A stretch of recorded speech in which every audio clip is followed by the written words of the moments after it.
رب اشرح لي صدري ويسر لي أمري واحلل عقدة من لساني يفقهوا قولي. الحمد لله الواحد الأحد الفرد الصمد الذي لم يلد ولم يولد ولم يكن له كفوا أحد.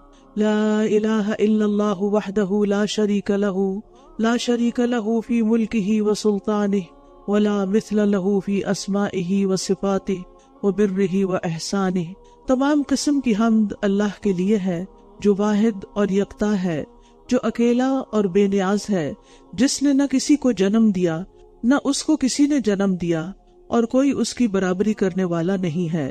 اللہ کے سوا کوئی معبود برحق نہیں ہے، وہ اکیلا ہے، اس کی بادشاہت اور اس کی سلطنت میں کوئی اس کا شریک نہیں، اور اس کے اسماء و صفات میں اور اس کے احسانات میں کوئی اس کا ہم مثل نہیں۔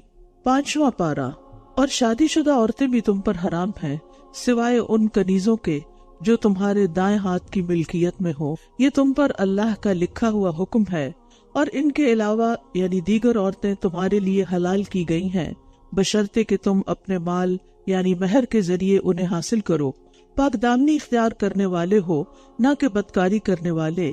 پھر اس نکاح کے ذریعے جو بھی فائدہ تم ان سے اٹھاؤ تو انہیں ان کے مقرر کیے ہوئے مہر ادا کر دو، اور مہر مقرر کر دینے کے بعد باہم رضامندی سے اس میں کمی بیشی کرنے میں تم پر کوئی گناہ نہیں، بے شک اللہ بہت علم والا بہت حکمت والا ہے۔ اس سے پچھلی آیت میں ہم نے محرمات کے بارے میں پڑھا کہ کن عورتوں سے نکاح نہیں کیا جا سکتا۔ اس کے بعد یہاں مزید بتایا جا رہا ہے کہ جو عورت کسی اور مرد کے نکاح میں ہو اس سے بھی نکاح نہیں کیا جا سکتا، خواہ صرف نکاح ہوا ہو، اگرچہ رخصتی نہ بھی ہوئی ہو، پھر بھی کسی عورت کا نکاح دوبارہ نہیں ہو سکتی، نکاح پر نکاح نہیں ہو سکتا۔ صرف نکاح اس صورت میں ہو سکتا ہے کہ اگر وہ شوہر اس کو طلاق دے دے یا وہ فوت ہو جائے اور پھر اس کی عدت بھی گزر جائے، کیونکہ عدت کے دوران بھی نکاح نہیں ہوتا۔ اور پھر شادی شدہ عورت سے نکاح کی جو ایگزمپشن ہے یا استثنائی صورت ہے وہ بتا دی گئی کہ لونڈیوں کے ساتھ نکاح ہو سکتا ہے خواہ ان کے شوہر دارالحرب میں رہ گئے ہوں، یعنی وہ عورتیں جو جنگ میں ہاتھ آئیں گی، جن کو باقاعدہ تقسیم کیا جاتا ہے، نہ کہ کوئی بھی عورت کو کسی کو پکڑ کے اس کے ساتھ کوئی مرد تعلق قائم کر لے، ایسا نہیں ہوتا۔ اور پھر اس کے بعد کن عورتوں سے نکاح ہو سکتا ہے؟ وَأُحِلَّ لَكُم مَّا وَرَاءَ ذَلِكُم، اس کے علاوہ جتنی بھی عورتیں ہیں ان میں سے جو مناسب ہو، نکاح کے لائق ہو، اس سے نکاح کیا جا سکتا ہے، لیکن شرط یہ ہے کہ ان تبتغوا باموالکم، تم اپنے مالوں یعنی مہر کے ساتھ نکاح کرو۔ تو گویا مہر مقرر کرنا اور مہر کا ادا کرنا نکاح کے لیے لازمی شرط ہے۔ تو دوسری عورتوں میں خالہ، چچا، ماموں زاد، پھپھی زاد، ان سب سے بھی کزن سے نکاح ہو سکتا ہے۔ یہاں کے بچوں میں کام ٹرینڈ دیکھنے میں آیا ہے کہ اب کزن سے شادی نہیں کرتے کہ وہ تو ہماری بہن ہے۔ بیسیکلی یہ چیز کرسچینٹی سے آئی ہے، اسلام میں اس کا کوئی تصور نہیں، کیونکہ وَأُحِلَّ لَكُم مَّا وَرَاءَ ذَلِكُم، اس کے علاوہ جو بھی ہے وہ سب تمہارے لیے حلال ہے، یعنی نکاح کرنے کے لیے حلال ہے۔ لیکن یہ ہے کہ اگر کوئی اور حرمت کا سبب جیسے نکاح وغیرہ نہ ہو یا عدت نہ ہو۔ اور پھر یہ ہے کہ مہر جو ہے وہ عورت کا حق ہے اور اس کا تاکیدی حکم ہے۔ اگر نکاح کرنے کے بعد خلوت ہو چکی ہو تو جو مہر مقرر ہوا اس کو پورا ادا کرنا واجب ہو جاتا ہے۔ اگر خلوت سے پہلے یعنی رخصتی سے پہلے ہی طلاق ہو گئی تو آدھا مہر ادا کرنا واجب ہے۔ بہت سے لوگ ایسے ہیں کہ جو میاں بیوی بن کے رہتے ہیں لیکن بیوی کے مہر کی ادائیگی کی فکر نہیں کرتے، اور بیوی مربت کے بارے کچھ نہیں کہتی کہ اگر میں نے بول دیا کہ میرا مہر دیا جائے تو کوئی ناراضگی ہو جائے گی۔ تو مردوں کو چاہیے کہ نکاح کے بعد وہ پہلی فرصت میں اپنا یہ قرض ادا کرے اور عورت کا حق اس کو دے۔ پھر فرمایا اور تم میں سے جو آزاد مومن عورتوں سے نکاح کرنے کی وسعت نہ رکھتا ہو تو مومن لونڈیوں میں سے جو تمہارے دائیں ہاتھ کی ملکیت ہے ان سے نکاح کر لے، اللہ تمہارے ایمان کو زیادہ جانتا ہے، تم سب ایک ہی طرح کے ہو، لہٰذا ان لونڈیوں سے ان کے مالکوں کی اجازت سے نکاح کرو اور انہیں ان کے مہر معروف طریقے سے ادا کرو، بشرطے کہ وہ نکاح میں محفوظ ہونے والی ہوں نہ کہ بدکاری کرنے والی، اور نہ ہی چھپے دوست بنانے والی ہوں۔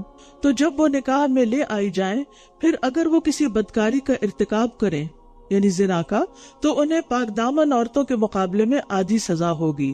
یہ لونڈیوں سے نکاح کی اجازت اس کے لیے ہے جو تم میں سے گناہ میں پڑنے سے ڈرتا ہو، اور اگر تم صبر کرو تو تمہارے لیے بہتر ہے، یعنی آزاد عورت سے ہی شادی کرو، اور اللہ بہت بخشنے والا نہایت رحم کرنے والا ہے۔ تو لونڈی سے نکاح کی شرائط بتا دی گئی کہ نمبر 1 کہ وہ مومن ہو، نمبر 2 ظاہری اور باطنی طور پر پاک دامن ہو، اور پھر یہ کہ آزاد عورت سے شادی کرنے کی مالی استطاعت نہ ہو، کیونکہ پریفریبل وہی ہے، کیونکہ شادی صرف وقتی ہوس پوری کرنے کا نام نہیں ہے، بلکہ اس سے خاندان بنتا ہے، پھر اس سے اولاد ہوتی ہے، پھر اولاد کی تربیت وہ تو نسلوں پر اثر انداز ہوتی ہے۔ اور پھر ایک اور شرط یہ ہے کہ گناہ میں مبتلا ہونے کا خوف ہو، اور جب یہ شرائط مکمل ہوگی تو آزاد مسلمان کے لیے لونڈی سے نکاح کرنا یعنی غلام عورت سے نکاح کرنا جائز ہے۔ لیکن کسی بھی عورت سے نکاح کرتے ہوئے جو بہت اہم چیز ہے وہ یہ کہ اس کو باقاعدہ بیوی بنایا جائے اور اس نکاح کو ڈکلیئر کیا جائے، نہ کہ چھپی دوستی اور چھپا نکاح، اور پھر یعنی کہ زنا کے کوئی طور طریقے نکال کے یعنی ایسا نکاح کہ جو اصل میں نکاح ہوتا ہی نہیں، اور انسان سمجھے نہیں کہ آپس میں ایک دوسرے کے ساتھ نکاح کر لیں، تو یہ طریقے درست نہیں ہیں۔ یرید اللہ لیبین لکم ویہدیکم سنن الذین من قبلکم ویتوب علیکم واللہ علیم حکیم۔ اللہ چاہتا ہے کہ وہ تمہارے لیے احکام خوب واضح کر دے، اور تم سے پہلے کے نیک لوگوں کے طریقوں کی طرف تمہاری رہنمائی کرے، اور تم پر مہربان ہو، اور اللہ بہت علم والا، بہت حکمت والا ہے۔ اور اللہ چاہتا ہے کہ وہ تم پر مہربان ہو، اور جو لوگ خواہشات کی پیروی کرتے ہیں وہ چاہتے ہیں کہ تم گمراہی کی طرف خوب مائل ہو جاؤ، یعنی ہر شخص اسی کی طرف دعوت دیتا ہے جسے وہ خود پسند کرتا ہے۔ تو جو خود بھٹکا ہوا ہے وہ کیا چاہے گا کہ دوسرے لوگ بھی بھٹک جائیں، اور جو نیکی کے راستے پر چل رہا ہو وہ چاہے گا کہ دوسرے لوگ بھی نیکی کے راستے پر آ جائیں۔ یرید اللہ ان یخفف عنکم وخلق الانسان ضعیفا۔ اللہ چاہتا ہے کہ وہ تم سے ناروا پابندیوں کا بوجھ ہلکا کر دے، اور انسان بہت کمزور پیدا کیا گیا ہے، اس لیے ہمارے لیے لازم ہے کہ ہم اللہ تعالیٰ کی دی ہوئی آسانیوں کو بھی قبول کیا کریں، کیونکہ اللہ تعالیٰ کو آسانی مشکل سے زیادہ محبوب ہے۔ یعنی دین صرف اس چیز کا نام نہیں کہ انسان مشکل چیزوں کو اپنا کر سمجھے کہ میں زیادہ متقی اور پرہیزگار ہو گیا ہوں، نہیں، بلکہ جس طرح اصل بات ہے عبادت میں اللہ کی اطاعت، بات ماننا۔ اگر اللہ سبحانہ و تعالیٰ کسی آسانی کا حکم دے رہا ہے، کوئی رخصت دے رہا ہے، تو اس کو اختیار کرنا یہ بھی باعث اجر ہے، اور اگر کوئی کام ایسا آ گیا ہے کہ جو کرنا مشکل ہے تو اس کا کرنا بھی عبادت ہے، کیونکہ اصل چیز تو اللہ کی بات ماننا ہے، کیونکہ اللہ تعالیٰ چاہتے ہیں، سورۃ البقرہ میں گزر چکا ہے، یرید اللہ بکم اليسر ولا یرید بکم العسر، کہ اللہ تمہارے لیے آسانی چاہتا ہے اور تمہارے لیے مشکل نہیں چاہتا۔ پھر فرمایا یا ایھا الذین آمنوا لا تأکلوا اموالکم بینکم بالباطل، اے لوگو جو ایمان لائے ہو، اپنے مالوں کو آپس میں باطل طریقے سے نہ کھاؤ، الا یہ کہ تمہاری باہم رضامندی سے تجارت کی کوئی صورت ہو، اور تم اپنے آپ کو قتل نہ کرو، بے شک اللہ تم پر نہایت رحم کرنے والا ہے۔ یہاں دوسروں کے مال کی حرمت کا بیان ہے کہ کوئی کسی کا مال نہ کھائے، نہ کسی مسلمان کا، نہ ذمی کا، نہ ذمی کافر کا، نہ عربی کافر کا جس سے کوئی معاہدہ ہو، کسی کا بھی مال غصب نہیں کیا جا سکتا، چاہے کوئی مسلم ہو یا نان مسلم۔ اور بالباطل کا مطلب کیا ہے کہ وہ طریقے جو شرعاً ممنوع ہیں، جیسے چوری، غصب، خیانت، جوا، سود، غلط قسم کے کانٹریکٹس۔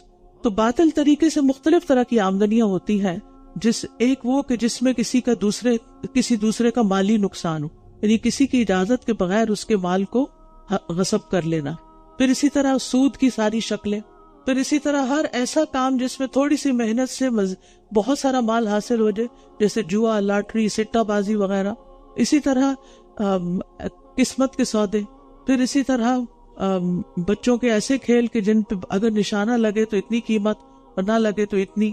پھر ہر وہ لین دین جس میں ایک فریق کا فائدہ ہو یقینی طور پر اور دوسرے کو خواہ فائدہ ہو یا نقصان ہو، جیسے سود ہے۔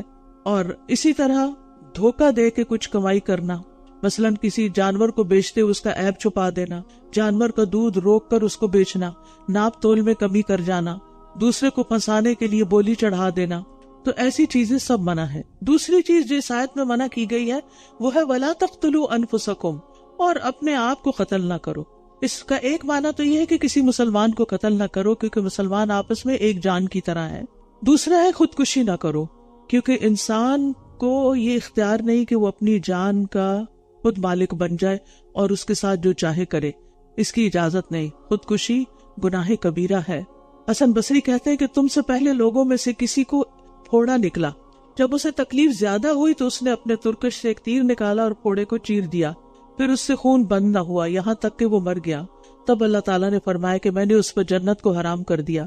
یہ حدیث بیان کرنے کے بعد حسن بصری نے اپنا ہاتھ مسجد کی طرف بڑھایا اور کہا، اللہ کی قسم مجھ سے یہ حدیث جندب بن عبداللہ البجلی نے بیان کی کہ رسول اللہ صلی اللہ علیہ وسلم سے اس مسجد میں یہ بات انہوں نے سنی۔ وَمَن يَفْعَلْ ذَلِكَ عُدْوَانًا، اور جو کوئی ظلم اور زیادتی سے ایسا کرے گا، یعنی کسی دوسرے کو قتل کر دے یا خودکشی کرے، فَسَوْفَ نُصْلِيهِ نَارًا، تو ہم ضرور اسے آگ میں جلائیں گے، وَكَانَ ذَلِكَ عَلَى اللَّهِ يَسِيرًا، اور یہ اللہ پر بہت آسان ہے۔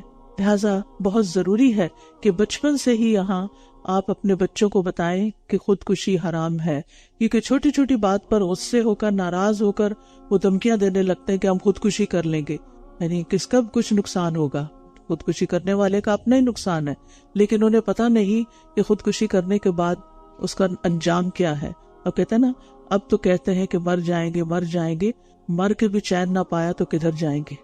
تو اس لیے بہت ضروری ہے کہ کوئی ایسا طریقہ اختیار نہ کیا جائے کہ جس میں انسان کو موت کے بعد کسی مصیبت سے واسطہ پڑے جو کبھی ختم نہ ہو۔ پھر فرمایا ان تجتنبوا کبائر ما تنہون عنہ نکفر عنکم سیئاتکم وندخلکم مدخلا کریما، اگر تم ان بڑے بڑے گناہوں سے بچتے رہو گے جن سے تم روکے جاتے ہو تو ہم تمہاری چھوٹی موٹی برائیاں تم سے دور کر دیں گے اور تمہیں مقام عزت یعنی جنت میں داخل کریں گے۔ کبیرہ گناہ کون سے ہوتے ہیں؟ کبیرہ گناہ حدیث کے مطابق جن 7 کبیرہ گناہوں کا ذکر آیا ہے، آپ نے فرمایا 7 ہلاک کرنے والے گناہوں سے بچو۔ صحابہ نے پوچھا یا رسول اللہ وہ کون سے گناہ ہیں؟ فرمایا شرک باللہ، جادو، ایسی جان کو ناحق قتل کرنا جسے اللہ نے حرام قرار دیا، سود، یتیم کا مال کھانا، میدان جنگ سے فرار، پاک باز بھولی بھالی عورتوں پر، مومن عورتوں پر تہمت لگانا، اسی طرح والدین کی نافرمانی، جھوٹی گواہی دینا، یہ تمام کبیرہ گناہ ہیں۔ اور بڑے گناہوں سے اجتناب کے بعد اللہ تعالیٰ چھوٹے گناہ معاف کر دے گا، جواب طلبی نہیں کرے گا، لیکن اگر بڑے گناہوں سے اجتناب نہ کیا جائے تو ساتھ ہی ساتھ چھوٹے گناہوں کا بھی مواخذہ ہو جائے گا۔ رسول اللہ صلی اللہ علیہ وسلم نے فرمایا کبیرہ گناہوں سے اجتناب کرو اور سیدھے رہو اور خوش ہو جاؤ۔ وَلَا تَتَمَنَّوْا مَا فَضَّلَ اللَّهُ بِهِ بَعْضَكُمْ مَا فَضَّلَ اللَّهُ بِهِ بَعْضَكُمْ عَلَى بَعْضٍ لِلرِّجَالِ نَصِيبٌ مِّمَّا اكْتَسَبُوا وَلِلنِّسَاءِ نَصِيبٌ مِّمَّا اكْتَسَبْنَ وَاسْأَلُوا اللَّهَ مِن فَضْلِهِ إِنَّ اللَّهَ كَانَ بِكُلِّ شَيْءٍ عَلِيمًا۔ اور تم اس چیز کی تمنا نہ کرو جس میں اللہ نے تم میں سے ایک کو دوسرے پر فضیلت عطا کی ہے، مردوں کے لیے اس میں سے حصہ ہے جو انہوں نے کمایا اور عورتوں کے لیے اس میں سے حصہ ہے جو انہوں نے کمایا، اور اللہ سے اس کے فضل کا سوال کرو، بے شک اللہ ہر چیز کو خوب جاننے والا ہے۔ کسی کے پاس موجود نعمتیں دیکھ کر حسرت نہیں کرنا چاہیے، کسی کی نعمت سے حسد نہیں کرنا چاہیے، یہ نہیں کہنا چاہیے کاش یہ مال مجھے مل جاتا، یہ گھر مجھے مل جاتا، یہ گاڑی مجھے مل جاتی، کیونکہ کسی کی نعمت دیکھ کر دل میں جلنا اور کڑنا اس کی بہت مذمت آئی ہے۔ اسی طرح نیکی کے کاموں میں بھی حسد نہیں ہونا چاہیے، رشک ہونا چاہیے۔ ام سلمہ کہتی ہیں کہ رسول اللہ صلی اللہ علیہ وسلم سے ام سلمہ نے خود رسول اللہ صلی اللہ علیہ وسلم سے دریافت کیا کہ مرد لوگ جہاد کرتے ہیں، ہم اس سے محروم ہیں، میراث میں بھی ہمارا آدھا حصہ ہے، تو اس پر یہ آیت نازل ہوئی وَلَا تَتَمَنَّوْا مَا فَضَّلَ اللَّهُ بِهِ بَعْضَكُمْ عَلَى بَعْضٍ، کہ تم میں سے بعض پر جو اللہ نے نعمت کی ہے اس کی تمنا نہ کریں، یعنی اللہ تعالیٰ کے ہاں تقرب نیک اعمال سے ہوتا ہے۔ مرد کو محض مرد ہونے کی وجہ سے عورت پر عمل میں فضیلت نہیں، اور عورت محض عورت ہونے کی وجہ سے نیک عمل کے ثواب سے محروم نہیں، لہٰذا تم حسد کی بجائے اللہ کا فضل مانگا کرو. لہٰذا اگر کبھی کسی کی کوئی اچھی چیز دیکھ کر آپ کے دل میں کوئی خیال پیدا ہو تو اس وقت فوراً دعا کرنی چاہیے کہ یا رب العالمین تو مجھے بھی اس نعمت سے نواز، نہ کہ اس کو یہ کیوں مل گیا. اور دل میں یہ خواہش تو آنی ہی نہیں چاہیے کہ اس سے ختم ہو جائے، اس سے زائل ہو جائے، اس کی نعمت اس سے چلی جائے، کیونکہ کسی کی نعمت کا زوال کی تمنا ہی دراصل حسد ہے. اور یہاں واضح کر دیا گیا مردوں کے لیے اس میں سے حصہ ہے جو انہوں نے کمایا، یعنی اللہ سبحانہ وتعالیٰ اصل میں تو کوشش دیکھے گا، اور عورتوں کے لیے اس میں سے حصہ ہے جو انہوں نے کمایا. اور اللہ سے اس کے فضل کا سوال کرو، بے شک اللہ ہر چیز کو خوب جاننے والا ہے. اور اس ترکے میں سے جو والدین اور قریب ترین رشتہ دار چھوڑ جائیں، ہم نے ہر ایک کے وارث مقرر کر دیے ہیں، اور جنہیں تم سے تمہارے عہد و پیمان نے باندھ رکھا ہے تو تم انہیں بھی ان کا حصہ دے دو، بے شک اللہ ہر چیز پر خوب گواہ ہے. بات یہ ہے کہ مال جب کوئی شخص فوت ہو جاتا ہے تو مال کی تقسیم اللہ سبحانہ وتعالیٰ کے بتائے ہوئے طریقے کے مطابق ہی کی جانی چاہیے، اور اس میں ورثاء کے علاوہ کوئی بھی وارث نہیں بن سکتا. ہاں وصیت کی اجازت ہے. تو اس آیت کریمہ کے پہلے حصے میں اللہ تعالیٰ نے یہ خبر دی ہے کہ مرد ہو یا عورت ہر ایک کے ورثاء اور رشتہ دار ہوتے ہیں جو اس کے مرنے کے بعد اس کے وارث بنتے ہیں. بعض لوگ کہتے ہیں ہم اپنے وارثوں کو اپنی زندگی میں دے دیں. بھئی وارث تو کوئی کہلاتا ہی اس وقت ہے جب کوئی فوت ہو جاتا ہے، تو زندگی میں تو آپ صرف گفٹ دیتے ہیں، اور وہ پھر ساری اولاد کو برابر کا دینا ہوتا ہے. مرنے کے بعد ہر ایک کا الگ الگ پورشن ہوتا ہے، مردوں کا الگ ہے، عورتوں کا الگ، لیکن زندگی میں اگر آپ کو دینا ہے تو پھر ایکولی دینا ہوگا.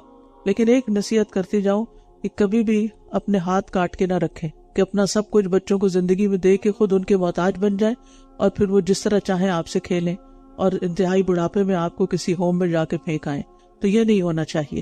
اللہ نے وراثت اسی لیے رکھی ہے کہ انسان اپنی زندگی میں اپنے مال سے جیسے چاہے فائدہ اٹھائے، اور پھر مرنے کے بعد جو بھی وارث ہیں ان کے حصے میں اللہ کی بتائی ہوئی تقسیم کے مطابق تقسیم ہو جائے. پھر فرمایا الرجال قوامون علی النساء، الرجال قوامون علی النساء بما فضل اللہ بعضهم علی بعض وبما انفقوا من اموالهم والصالحات قانتات حافظات للغیب بما حفظ اللہ. مرد عورتوں پر ذمہ دار ہیں، قوام ہیں. قوام مینیجر کے معنوں میں ہوتا ہے، یعنی ان کے تمام امور کو مینیج کرنے والے ہیں.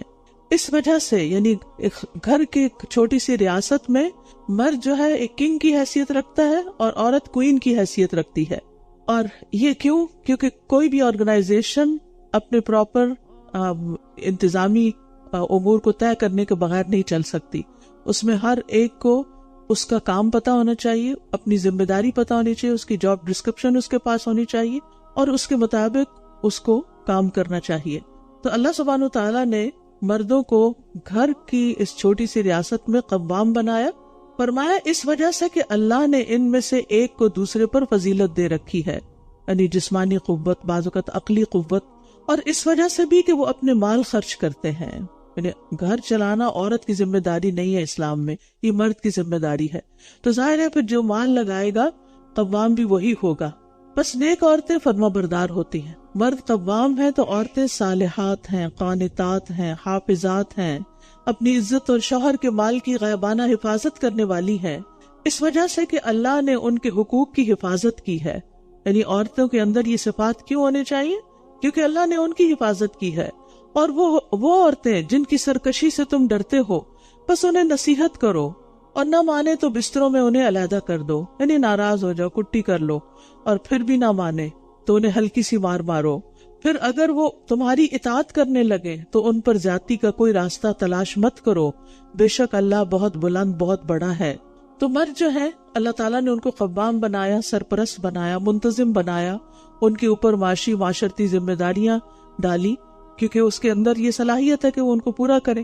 عورت کے اپنے مخصوص حالات ہوتے ہیں، اس کو پریگننسی کے مرحلے سے گزرنا ہوتا ہے، پھر اس کو بچے کی ولادت کے مرحلے سے، پھر بچے کے پیدا ہونے کے بعد دودھ پلانے کا مرحلہ، پھر اس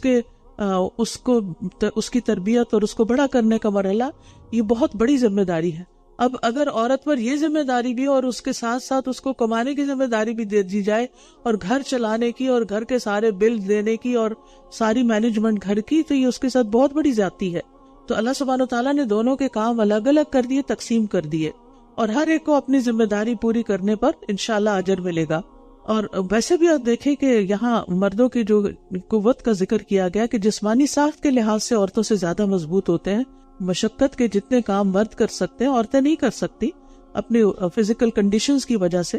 اگر پریگننسی اور پیدائش وغیرہ کا مرحلہ نہ بھی ہو تو منتھلی پیریڈ سائیکل جو ہے وہ بھی ان کو بہت کمزور کر دیتا ہے بعض اوقات, اور بہت ہارمونل چینجز آتے ہیں ان کی باڈی میں ہر مہینے, جس کی وجہ سے ان کے موڈ سوئنگز بھی ہوتے ہیں اور کچھ اور مسائل بھی ہو جاتے ہیں.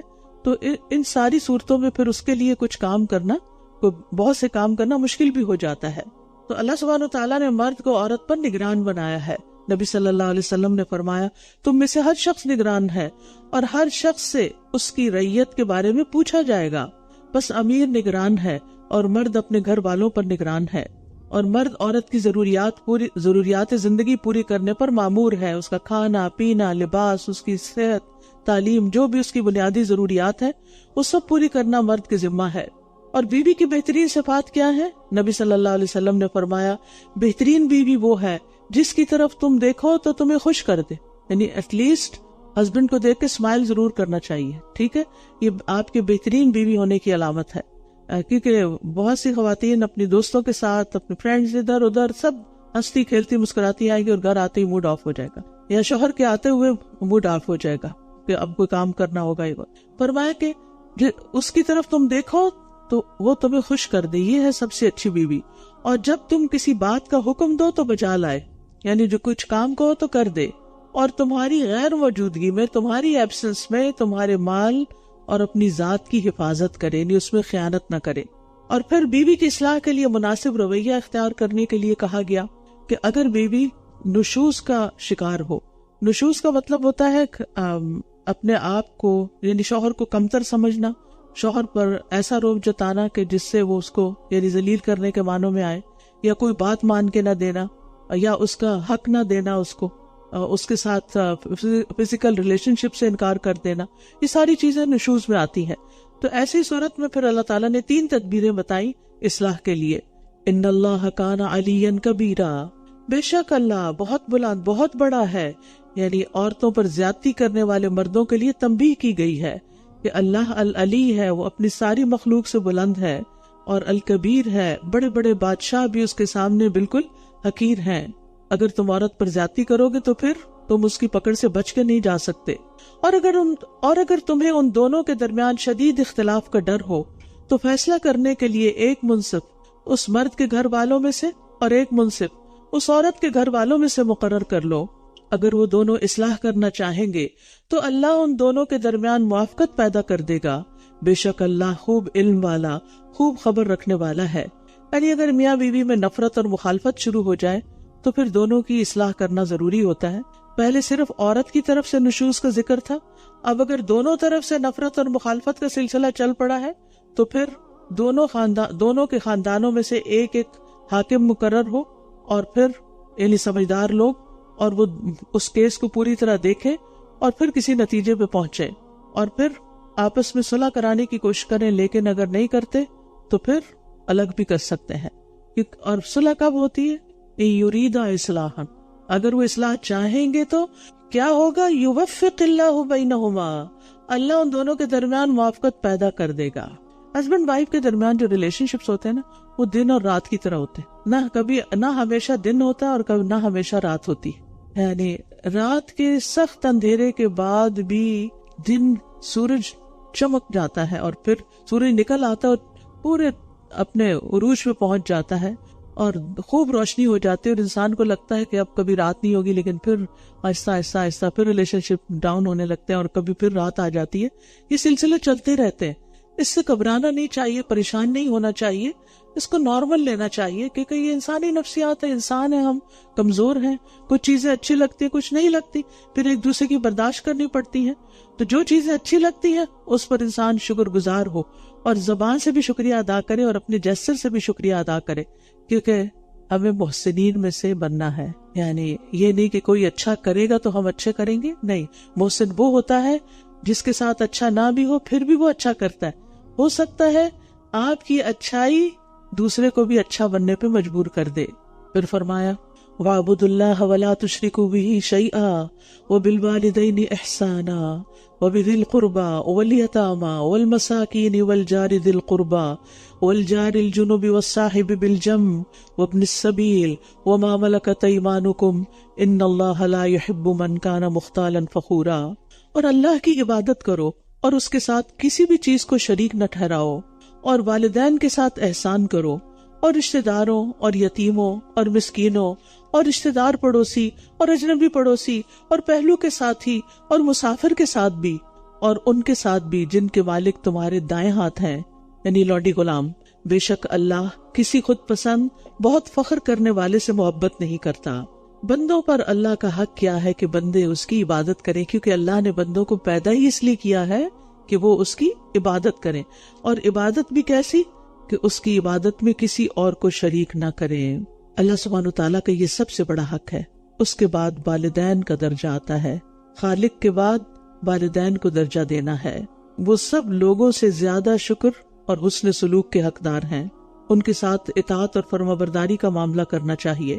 اللہ سبحانہ وتعالیٰ نے اپنی عبادت اور اطاعت کے ساتھ اور ان کے شکر کو اپنے شکر کے ساتھ ملا دیا ہے، یعنی اللہ کا شکر ادا، انشکر لی وَلِوَالِدَيْكَ۔ ایک صحابی رسول اللہ صلی اللہ علیہ وسلم کی خدمت میں حاضر ہوئے اور عرض کیا، یا رسول اللہ، میرے اچھے سلوک کا سب سے زیادہ حقدار کون ہے؟ آپ نے فرمایا تمہاری ماں ہے۔ انہوں نے پوچھا اس کے بعد کون؟ آپ نے فرمایا تمہاری ماں۔ انہوں نے پوچھا اس کے بعد کون؟ فرمایا تمہاری ماں۔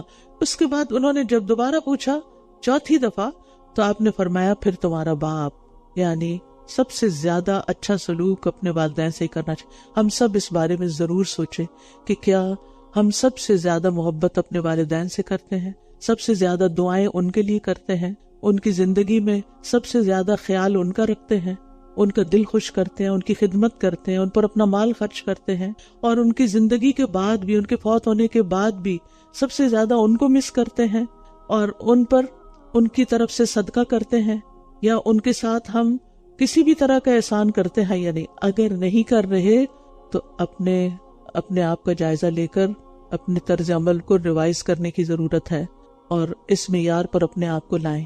اس کے بعد باقی رشتے آتے ہیں۔ بچے عموماً جب جوان ہوتے ہیں تو اپنے دوست، عزیز، رشتے دار اور لوگوں میں، محفلوں میں اپنا وقت بہت زیادہ لگاتے ہیں، لیکن والدین کو بھول جاتے ہیں۔ تو سب سے بڑا حق والدین کا ہے۔ پھر اس کے بعد رشتے داروں کا۔ ابن قیم کہتے ہیں صلہ رحمی یہ نہیں کہ رشتے داروں کو اس حال میں چھوڑ دیا جائے کہ وہ بھوک اور پیاس اور برہنگی سے تباہ ہو رہے ہوں اور ان کا رشتہ دار بہت زیادہ مالدار ہو۔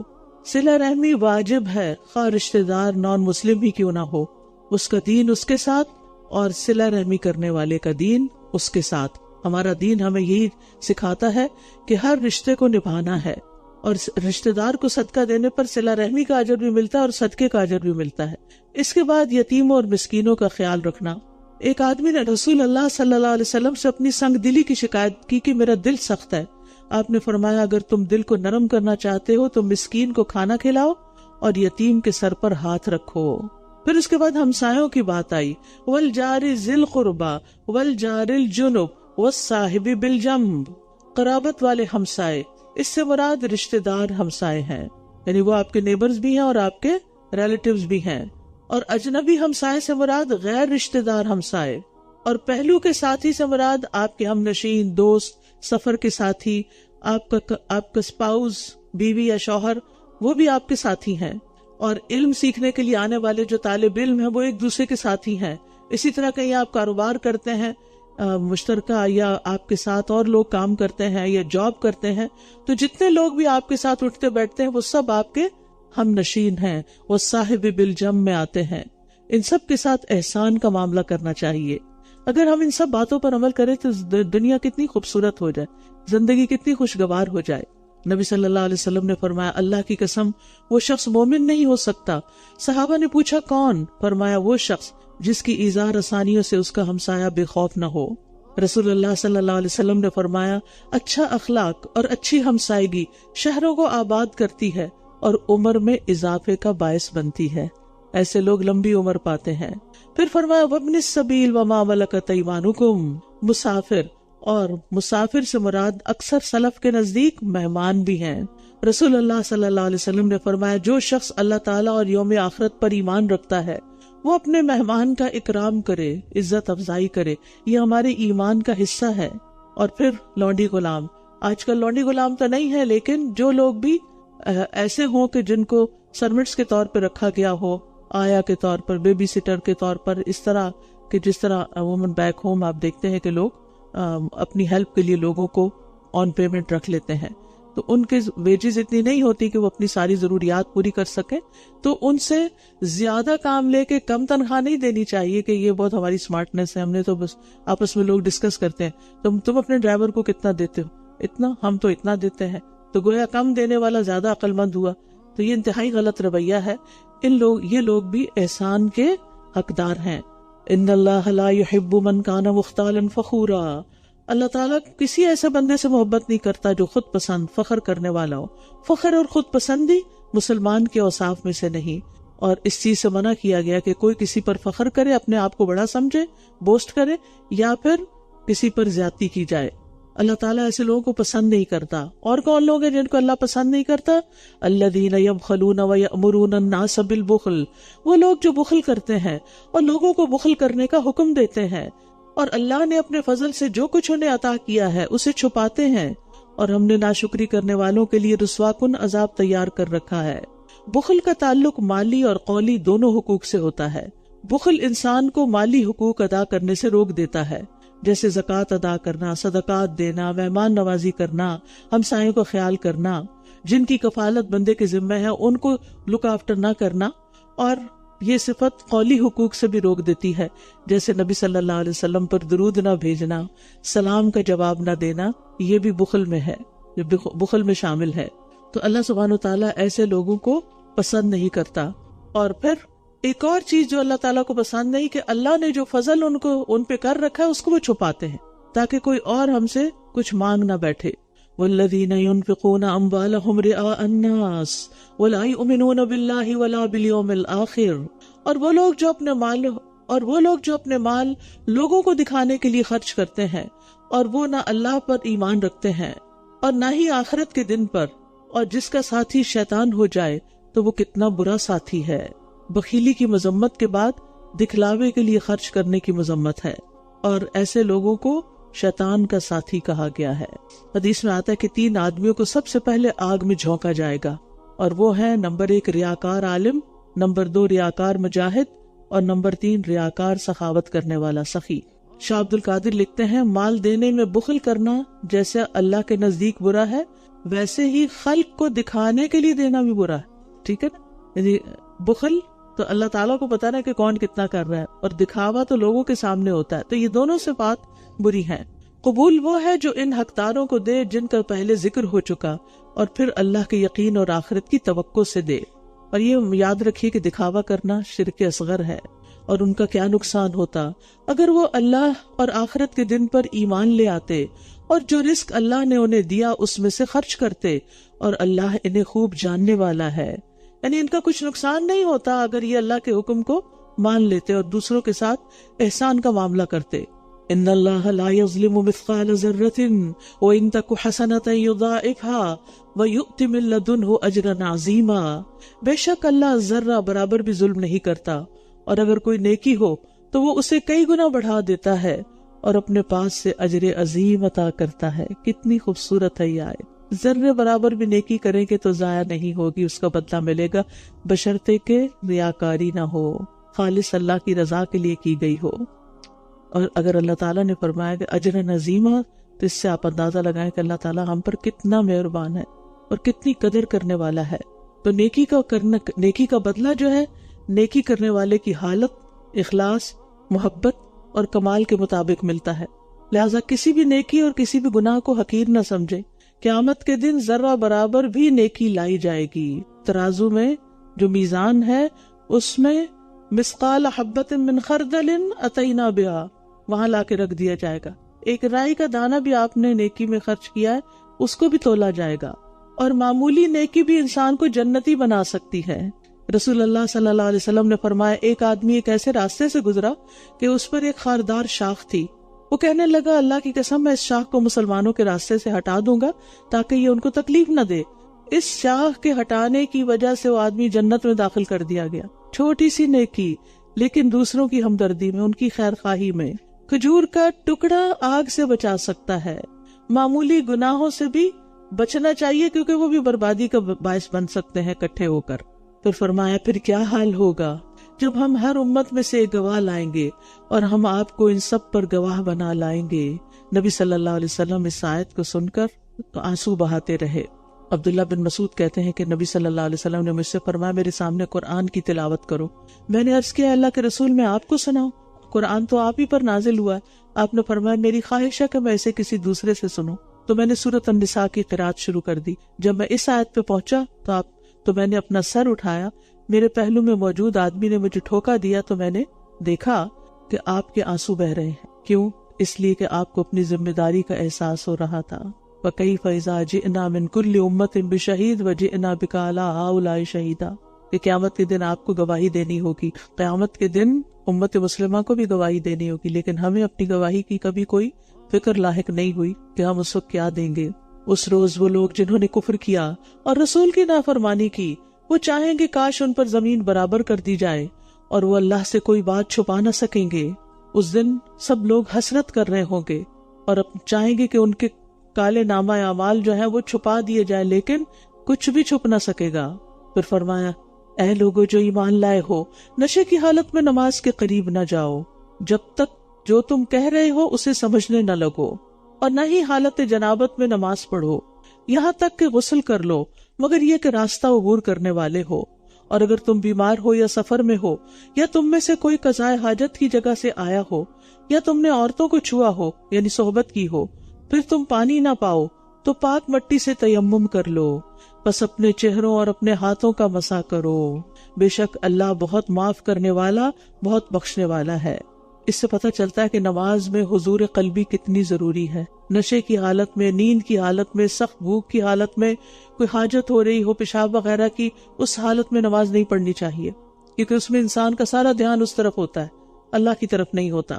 نماز میں نمازی اپنے رب سے سرگوشی کر رہا ہوتا ہے، اس لیے اس کو عمدگی کے ساتھ نماز پڑھنی چاہیے، اور کوئی بھی حاجت وغیرہ ہو تو اس کو پورا کر کے نماز پڑھنی چاہیے، اور پھر نماز کے لیے وضو بھی کرنا چاہیے، پاک ہونا چاہیے۔ لیکن اگر پانی نہ ہو تو کیا کرنا چاہیے؟ تیمم کرنا چاہیے۔ تیمم کا طریقہ کیا ہے؟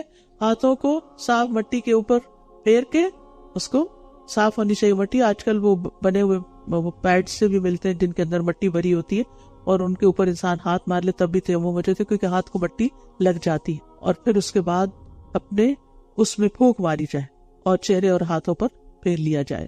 جی یہاں پر بک اسٹور میں اویلیبل بھی ہے تیمم کٹ، ہر گھر میں ہونی چاہیے۔ کوئی پتہ نہیں ہوتا کس وقت انسان کس بیماری میں مبتلا ہو جائے، کوئی بخار ہو جائے، کوئی شدید سردی ہو، اس میں وضو کرنا نہانا ممکن نہ ہو، تو ایسی صورت میں انسان تیمم کر سکتا ہے۔ ورنہ یہاں تو مٹی ڈھونڈنا بھی، اور پاک مٹی ڈھونڈنا جو کیمیکل سے پاک ہو، وہ بھی ایک مسئلہ ہے۔ وہ نہ تو آپ کے گھر کے پودوں میں ہے اور نہ آپ کے باغ گارڈن میں۔ کیا آپ نے ان لوگوں کی طرف نہیں دیکھا جو کتاب کا ایک حصہ دیے گئے تھے؟ وہ گمراہی خریدتے ہیں اور وہ چاہتے ہیں کہ تم بھی راستے سے بھٹک جاؤ، اور اللہ تمہارے دشمنوں کو خوب جانتا ہے، اور کافی ہے اللہ دوست اور کافی ہے اللہ مددگار۔ ان لوگوں میں سے جو یہودی بن گئے کچھ لوگ الفاظ کو ان کی اصل جگہوں سے تبدیل کر دیتے ہیں اور اپنی زبانوں کو موڑتے ہوئے دین میں عیب لگانے کے لیے کہتے ہیں سنا ہم نے اور نافرمانی کی ہم نے، اور سنو مگر نہ تم سنوائے جاؤ، اور سنو مگر تم سنوائے نہ جاؤ، اور رائنا ہماری رعایت کیجیے کہتے ہیں، اور اگر یہ اس کی بجائے کہتے سنا ہم نے اور اطاعت کی ہم نے، اور سنیے اور ہماری طرف نظر کیجیے، تو یقیناً یہ ان کے لیے زیادہ بہتر اور درست ہوتا۔ لیکن ان کے کفر کی وجہ سے اللہ نے ان پر لعنت کی ہے، لہٰذا یہ بہت کم ہی ایمان لاتے ہیں۔ تو یقیناً یہ ان کے لیے بہتر اور زیادہ درست ہوتا، لیکن ان کے کفر کی وجہ سے اللہ نے ان پر لعنت کی، لہٰذا یہ بہت کم ہی ایمان لاتے ہیں۔ تو یہاں اہل کتاب کے کچھ کاموں کا ذکر کیا جا رہا ہے کہ کس طرح وہ کتاب میں تحریف کرتے رہے ہیں، الفاظ کو کس طرح توڑ موڑ کے پڑھتے ہیں، اور نبی صلی اللہ علیہ وسلم کو تانا دیتے ہیں، اور ایسے کام کرتے ہیں جن کی وجہ سے اللہ تعالیٰ کی ان پر لعنت ہوتی ہے، تو جو سمجھدار انسان ہوتا ہے وہ ایسے کاموں سے اجتناب کرتا ہے جس سے وہ ملعون ہو اور اللہ کی رحمت سے دھتکار دیا جائے۔ اے لوگو جو کتاب دیے گئے ہو اس پر ایمان لے آؤ جو ہم نے نازل کیا ہے، اور جو اس کی تصدیق کرنے والا ہے جو تمہارے پاس ہے، اس سے پہلے کہ ہم چہروں کو مٹا دیں پھر انہیں ان کی پشتوں پر پھیر دیں یا ان پر اسی طرح لعنت کریں جس طرح ہم نے سبت والوں پر لعنت کی، اور اللہ کا حکم نافذ ہو کر رہنے والا ہے۔ ان اللہ لا یغفر ان یشرک بہ ویغفر ما دون ذلک لمن یشاء ومن یشرک باللہ فقد افتری اثما عظیما۔ یقیناً اللہ اس بات کو نہیں بخشے گا کہ اس کے ساتھ کسی کو شریک کیا جائے، اور جو اس کے علاوہ ہے اسے جس کے لیے چاہے گا بخش دے گا، اور جس نے اللہ کے ساتھ کسی کو شریک ٹھہرایا تو یقیناً اس نے بہت بڑا گناہ گھڑ لیا۔ تو یاد رکھیے شرک ناقابل معافی گناہ ہے۔ اللہ سبحانہ وتعالی شرک سے بیزاری دکھاتا ہے۔ الم تر الی الذین یزکون انفسہم، کیا آپ نے ان لوگوں کو نہیں دیکھا جو اپنے آپ کو پاک قرار دیتے ہیں؟ بلکہ اللہ ہی جس کو چاہتا ہے پاک کرتا ہے، اور وہ کھجور کی گٹلی کے دھاگے برابر بھی ظلم نہ کیے جائیں گے۔ یہاں خود کو پاک قرار دینے سے مراد کیا ہے؟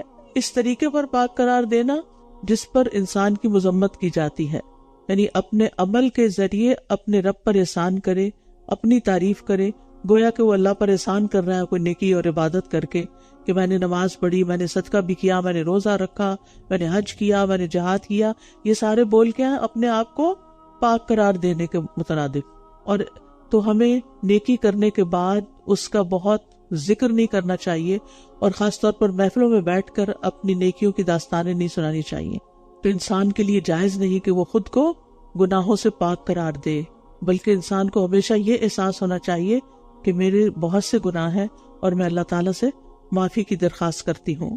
دیکھیے یہ لوگ اللہ پر کیسے جھوٹ کرتے ہیں، دیکھیے یہ لوگ اللہ پر کیسے جھوٹ گھڑتے ہیں، اور یہ حرکت سری گناہ ہونے کے لیے کافی ہے۔ کیا آپ نے ان لوگوں کو نہیں دیکھا جو کتاب کا ایک حصہ دیے گئے، وہ بتوں اور طاغوت پر ایمان رکھتے ہیں، اور کفر کرنے والوں کے بارے میں کہتے ہیں کہ یہ لوگ ایمان والوں کی نسبت راستے کے اعتبار سے زیادہ ہدایت یافتہ ہیں۔ یہاں لفظ جبت استعمال ہوا ہے، اور طاغوت تو جبت کے کئی معنی کیے گئے ہیں۔ اس کا ایک معنی تو جیسے یہاں آپ دیکھ رہے ہیں بت، اور ایک معنی جادو بھی ہے، اور طاغوت سے مراد شیطان ہے۔ تو جبت کا لفظ جو ہے بت، کاہن، جادوگر اور اس طرح کی بہت سی چیزوں پر استعمال ہوتا ہے۔ اسی طرح ایک حدیث میں آتا ہے پرندوں کو اڑا کر شگون لینا، زمین پر لکیریں کھینچ کر فالگیری کرنا، یہ بھی جبت میں شامل ہے۔ اور طاغوت سے مراد شیطان ہے۔ ہر وہ شخص جو گناہ کی دعوت دے اس پر یہ لفظ بولا جاتا ہے، اولئک الذین لعنہم اللہ ومن یلعن اللہ فلن تجد لہ نصیرا۔ یہی وہ لوگ ہیں، کون لوگ؟ جو بتوں اور طاغوت پر ایمان رکھتے ہیں، غیب کی خبریں معلوم کرنے کی کوشش کرتے ہیں۔ یہی وہ لوگ ہیں جن پر اللہ نے لعنت کی، اور جس پر اللہ لعنت کر دے تو آپ اس کے لیے ہرگز کوئی مددگار نہ پائیں گے۔ کیا ان کے لیے اللہ کی بادشاہت میں سے کوئی حصہ ہے؟ اگر ایسا ہو تب تو یہ لوگوں کو کھجور کی گٹلی میں سوراخ کے برابر بھی کچھ نہ دیں گے۔ یا یہ لوگوں سے اس پر حسد کرتے ہیں جو اللہ نے انہیں اپنے فضل سے عطا کیا۔ کوئی شک نہیں ہم نے آل ابراہیم کو کتاب اور حکمت عطا کی، اور ہم نے انہیں بہت بڑی بادشاہت عطا کی۔ مطلب یہ ہے کہ ابراہیم علیہ السلام کے بیٹے اسحاق علیہ السلام کی اولاد میں مدت دراز تک نبوت اور بادشاہت رہی۔ داؤد علیہ السلام، سلیمان علیہ السلام اور دیگر اولو العزم پیغمبر ان کے اندر آئے۔ اب بنو اسماعیل میں سے رسول اللہ صلی اللہ علیہ وسلم کو نبوت اور رسالت سے سرفراز فرمایا گیا، تو یہ لوگ حسد کیوں کر رہے ہیں؟ یہاں فضل سے مراد نبوت اور دین و دنیا کی وہ عزت ہے جو نبوت کی برکت سے آپ کو حاصل ہوئی۔ اور کتاب اور حکمت سے مراد کیا ہے؟ کتاب سے مراد تو کتاب الہی ہے، اور حکمت سے مراد اس کا فہم اور اس پر عمل کرنا۔ اور ملک عظیمہ سے مراد سلطنت اور غلبہ اور اقتدار۔ پھر ان میں سے کوئی اس پر ایمان لایا ہے اور کوئی اس سے رک گیا ہے، اور ایسے لوگوں کے لیے بھڑکتی ہوئی جہنم ہی کافی ہے۔ ان الذین کفروا بآیاتنا، بے شک جن لوگوں نے ہماری آیات کا انکار کیا، ان قریب ہم انہیں آگ میں جلائیں گے، جب ان کی کھالیں پک جائیں گی ہم انہیں بدل کر دوسری کھالیں دے دیں گے تاکہ وہ عذاب کا مزہ چکھیں۔ بے شک اللہ بہت زبردست، بہت حکمت والا ہے۔ یاد رکھیے یہ سزا صرف پہلے کتاب کے لیے مخصوص نہیں بلکہ سب مجرموں کو ملے گی۔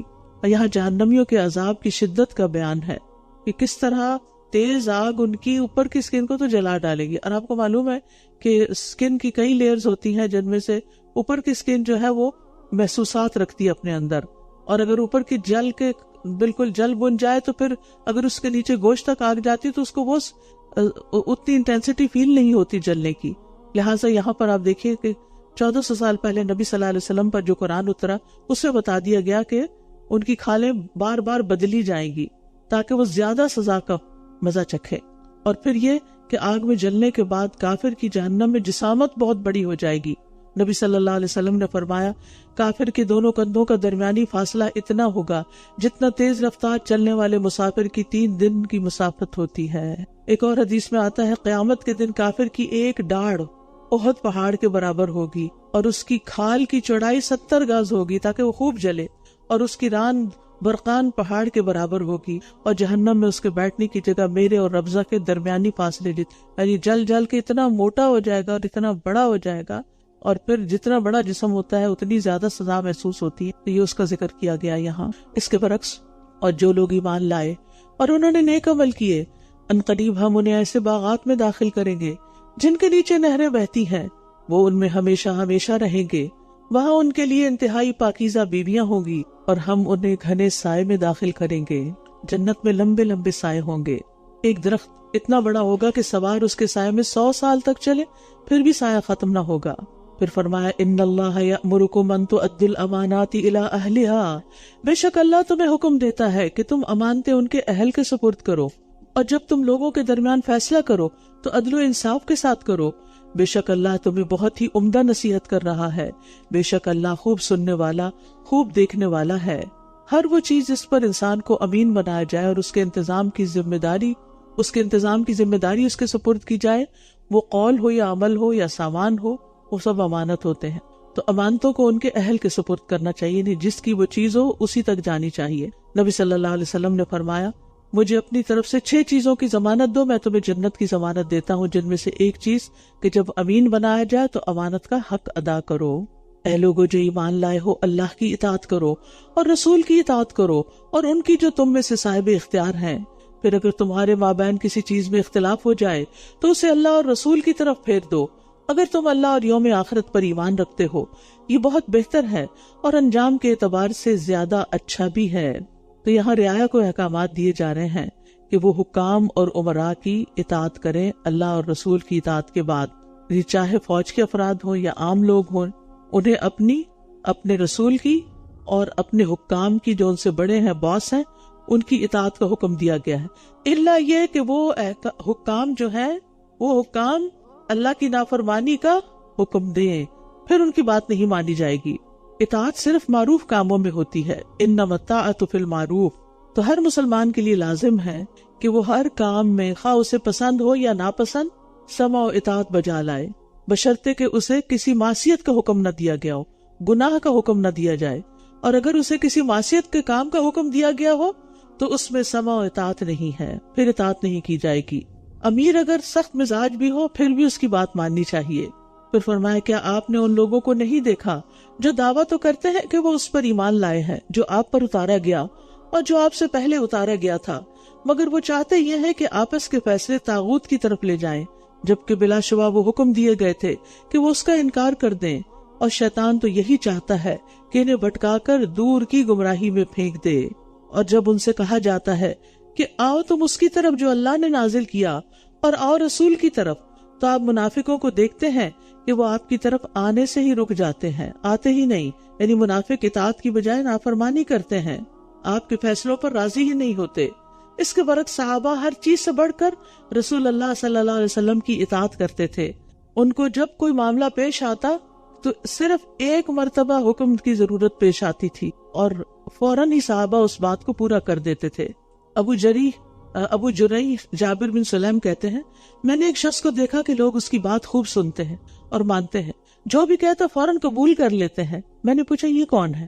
انہوں نے بتایا یہ اللہ کے رسول ہے صلی اللہ علیہ وسلم. یہ تھا صحابہ کا ایمان, یہ تھا صحابہ کا طریقہ کہ جو سنتے تھے مان جاتے تھے, کوئی ڈاؤٹس نہیں, کوئی بحث مباحثہ نہیں, کوئی کج بحثی نہیں, کوئی کسی بھی طرح کا کوئی اختلاف نہیں. جو کہا سمعنا و اطعنا.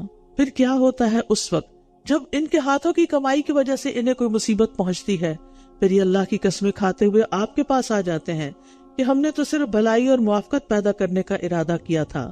یعنی جب اپنے گناہوں کی وجہ سے کسی مصیبت کا شکار ہوتے ہیں، پھنس جاتے ہیں، تو پھر آ جاتے ہیں کہ آپ صلی اللہ علیہ وسلم کے پاس آ جاتے ہیں. اور آج بھی آپ دیکھیں کہ پھر وہ نیک لوگوں کے پاس آتے ہیں اور ان سے کیا کہتے ہیں؟ ہمارے لیے دعا کر دیں، ہمارے لیے مشکل آسان کر دیں. اور بعض اوقات بعض لوگ جس جگہ جانا چاہیے معاملات ڈسپیوٹ کے حل کے لیے، وہاں جانے کے بجائے کسی اور کے پاس جاتے ہیں جو ان کی مرضی کا انسان ہو، جو ان کے ساتھ صرف بھلائی اور موافقت کی بات کرے. یہی لوگ ہیں کہ اللہ جانتا ہے جو کچھ ان کے دلوں میں ہے، تو آپ ان سے اعراض کیجئے اور انہیں نصیحت کیجئے اور ان سے ایسی بات کہیے جو ان کے دلوں تک پہنچ جائے. اور ہم نے جو رسول بھی بھیجا وہ اسی لیے بھیجا کہ اللہ کے اذن سے اس کی اطاعت کی جائے. اور یہ اگر اس وقت آپ کے پاس آ جاتے جب انہوں نے اپنی جانوں پر ظلم کیا تھا، پھر اللہ سے بخشش مانگتے اور رسول بھی ان کے لیے بخشش مانگتے، تو ضرور یہ اللہ کو بہت توبہ قبول کرنے والا، نہایت رحم کرنے والا پاتے. یاد رکھیے، اپنی جانوں پہ ظلم کرنے کے بعد رسول اللہ صلی اللہ علیہ وسلم سے استغفار کروانا یہ آپ کی زندگی کے لیے خاص تھا. اب یہ نہیں کہ اگر آپ نے کوئی غلطی کی ہے تو پھر آپ مدینہ جائیں اور قبر کے پاس کھڑے ہو کر کہیں کہ آپ ہمارے لیے ہمارے گناہ بخشوا دیں. ایسا نہیں ہے. بس نہیں، قسم ہے آپ کے رب کی، بس نہیں، قسم ہے آپ کے رب کی، یہ سچے مومن ہو نہیں سکتے جب تک یہ اس معاملے میں آپ کو منصف نہ بنا لیں جس میں ان کے درمیان اختلاف ہوا ہے. پھر یہ اپنے دلوں میں اس فیصلے سے جو آپ نے کیا ہے کوئی تنگی نہ پائیں اور یہ اس کو پوری طرح تسلیم کر لیں.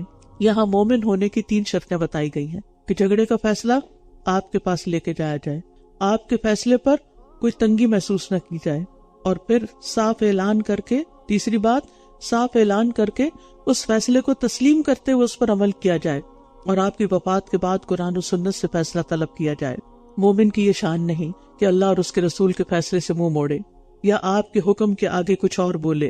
وَلَوْ أَنَّا كَتَبْنَا عَلَيْهِمْ أَنِ اقْتُلُوا أَنفُسَكُمْ أَوِ اخْرُجُوا مِنْ دِيَارِكُمْ مَا فَعَلُوهُ إِلَّا قَلِيلٌ مِّنْهُمْ وَلَوْ أَنَّهُمْ فَعَلُوا مَا يُوعَظُونَ بِهِ لَكَانَ خَيْرًا لَّهُمْ وَأَشَدَّ تَثْبِيتًا. اور اگر ہم واقعی ان پر لکھ دیتے کہ اپنے نفسوں کو قتل کرو یا اپنے گھروں سے نکل جاؤ، تو چند لوگ ہی ان میں سے ایسا کرتے، اور اگر یہ وہی کرتے جس کی یہ نصیحت کیے جاتے ہیں، تو ضرور ان کے لیے بہتر ہوتا اور ثابت قدمی کے اعتبار سے بھی زیادہ اچھا ہوتا. منافقین کا حال یہ تھا کہ آسان احکامات پر بھی عمل نہیں کرتے تھے، تو یہاں ان کو اخلاص اپنانے اور نفاق چھوڑنے کی ترغیب دی جا رہی ہے. بات یہ ہے کہ اطاعت سے ایمان میں اضافہ ہوتا، جیسے یہ فرمایا نا، اگر وہ ان احکامات پر چلیں جن کی ان کو نصیحت کی جاتی ہے تو یہ ان کے لیے بہتری اور ثابت قدمی کا باعث ہو، کیونکہ ایمان اطاعت سے بڑھتا ہے اور معصیت یعنی گناہ کرنے سے گھٹتا ہے. نیکی سے نیکی کا راستہ کھلتا ہے، برائی سے برائی پیدا ہوتی ہے، یعنی اس کا راستہ اور آسان ہو جاتا ہے، کیونکہ ایک دفعہ انسان برائی کر لے تو جھجک اتر جاتی ہے. ابن تیمیہ کہتے ہیں بندہ جب اپنے علم کے مطابق عمل کرتا ہے، جو اس کو پتا چلا اس نے کر لیا، تو اللہ اسے ایسی چیز کا علم عطا کرتے ہیں جس کو وہ نہیں جانتا ہوتا. یعنی اگر آپ نے جو آپ کو ملا اس پر عمل کر لیا تو اللہ تعالیٰ آپ کے علم میں اور اضافہ فرما دے گا. وَلَوْ أَنَّهُمْ فَعَلُوا مَا يُوعَظُونَ بِهِ لَكَانَ خَيْرًا لَّهُمْ وَأَشَدَّ تَثْبِيتًا. یہ اللہ کا وعدہ ہے. وَإِذًا لَّآتَيْنَاهُمْ مِن لَّدُنَّا أَجْرًا عَظِيمًا. اور اس وقت ہم ضرور انہیں اپنے پاس سے اجر عظیم عطا کرتے. سبحان اللہ. یعنی منافقین بھی اگر اپنی اصلاح کر لیں تو اجر عظیم ہے ان کے لیے. وَلَهَدَيْنَاهُمْ صِرَاطًا مُسْتَقِيمًا. اور ہم ضرور انہیں سیدھے رستے کی طرف ان کی رہنمائی کرتے. اور جو لوگ بھی اللہ اور رسول کی اطاعت کریں گے تو وہ ان لوگوں کے ساتھ ہوں گے جن پر اللہ نے انعام کیا، انبیاء، صدیقین، شہداء اور صالحین میں سے. اور وہ لوگ کتنے اچھے ساتھی ہیں. صدیق صدق سے ہے، ایسا انسان جو بہت سچا ہو. بعض نے کہا جو کبھی جھوٹ نہ بولے، جھوٹ اس کے لیے ناممکن ہو، اور صرف قول میں نہیں، اپنے اعتقاد میں، اپنے عمل میں، اور بغیر شک و شبہ کے دین کی تصدیق کرنے والا ہو. رسول اللہ صلی اللہ علیہ وسلم کو سچا نبی ماننے میں سبقت کرنے والا ہو.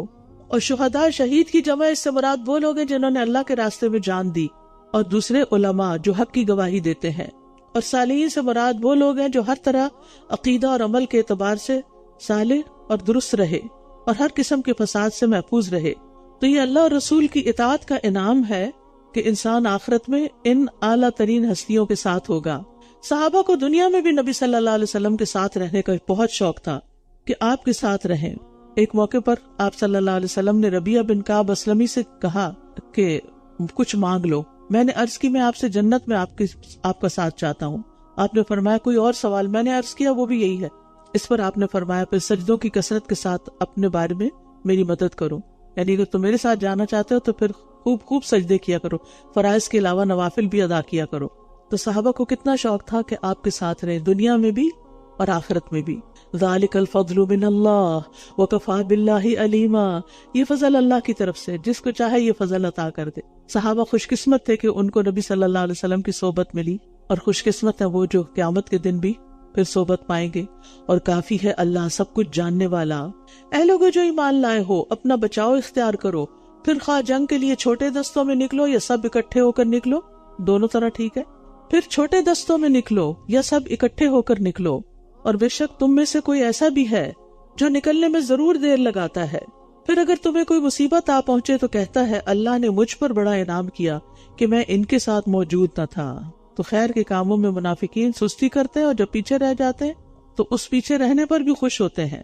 اور اگر تمہیں اللہ کی طرف سے کوئی فضل پہنچے تو وہ ضرور کہے گا گویا کہ تمہارے اور اس کے درمیان کوئی محبت ہی نہ تھی، اے کاش کہ میں بھی ان کے ساتھ ہوتا تو بہت بڑی کامیابی حاصل کر لیتا۔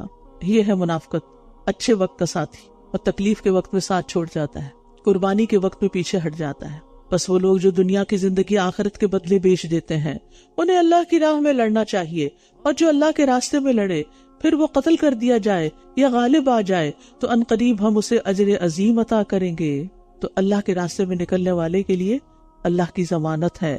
اور کیا ہے تمہیں کہ تم اللہ کے راستے میں نہیں لڑتے، حالانکہ مردوں، عورتوں اور بچوں میں سے جو کمزور ہیں وہ کہتے ہیں اے ہمارے رب ہمیں اس بستی سے نکال جس کے رہنے والے ظالم ہیں، اور ہمارے لیے اپنے پاس سے کوئی حمایتی بنا دے، اور ہمارے لیے اپنے پاس سے کوئی مددگار بنا دے۔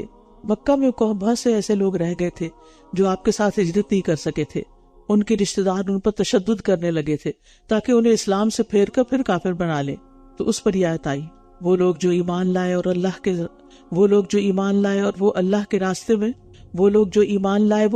راستے میں جنگ کرتے ہیں، اور وہ لوگ جنہوں نے کفر کیا وہ طاغوت کے راستے میں جنگ کرتے ہیں، بس تم شیطان کے دوستوں سے جنگ کرو، بے شک شیطان کی چال بہت کمزور ہے۔ یہاں مومن اور کافر کی جنگ کا فرق بتایا گیا ہے۔ دونوں کو جنگ کی ضرورت پیش آتی ہے، لیکن دونوں کے مقاصد جنگ میں بہت فرق ہے۔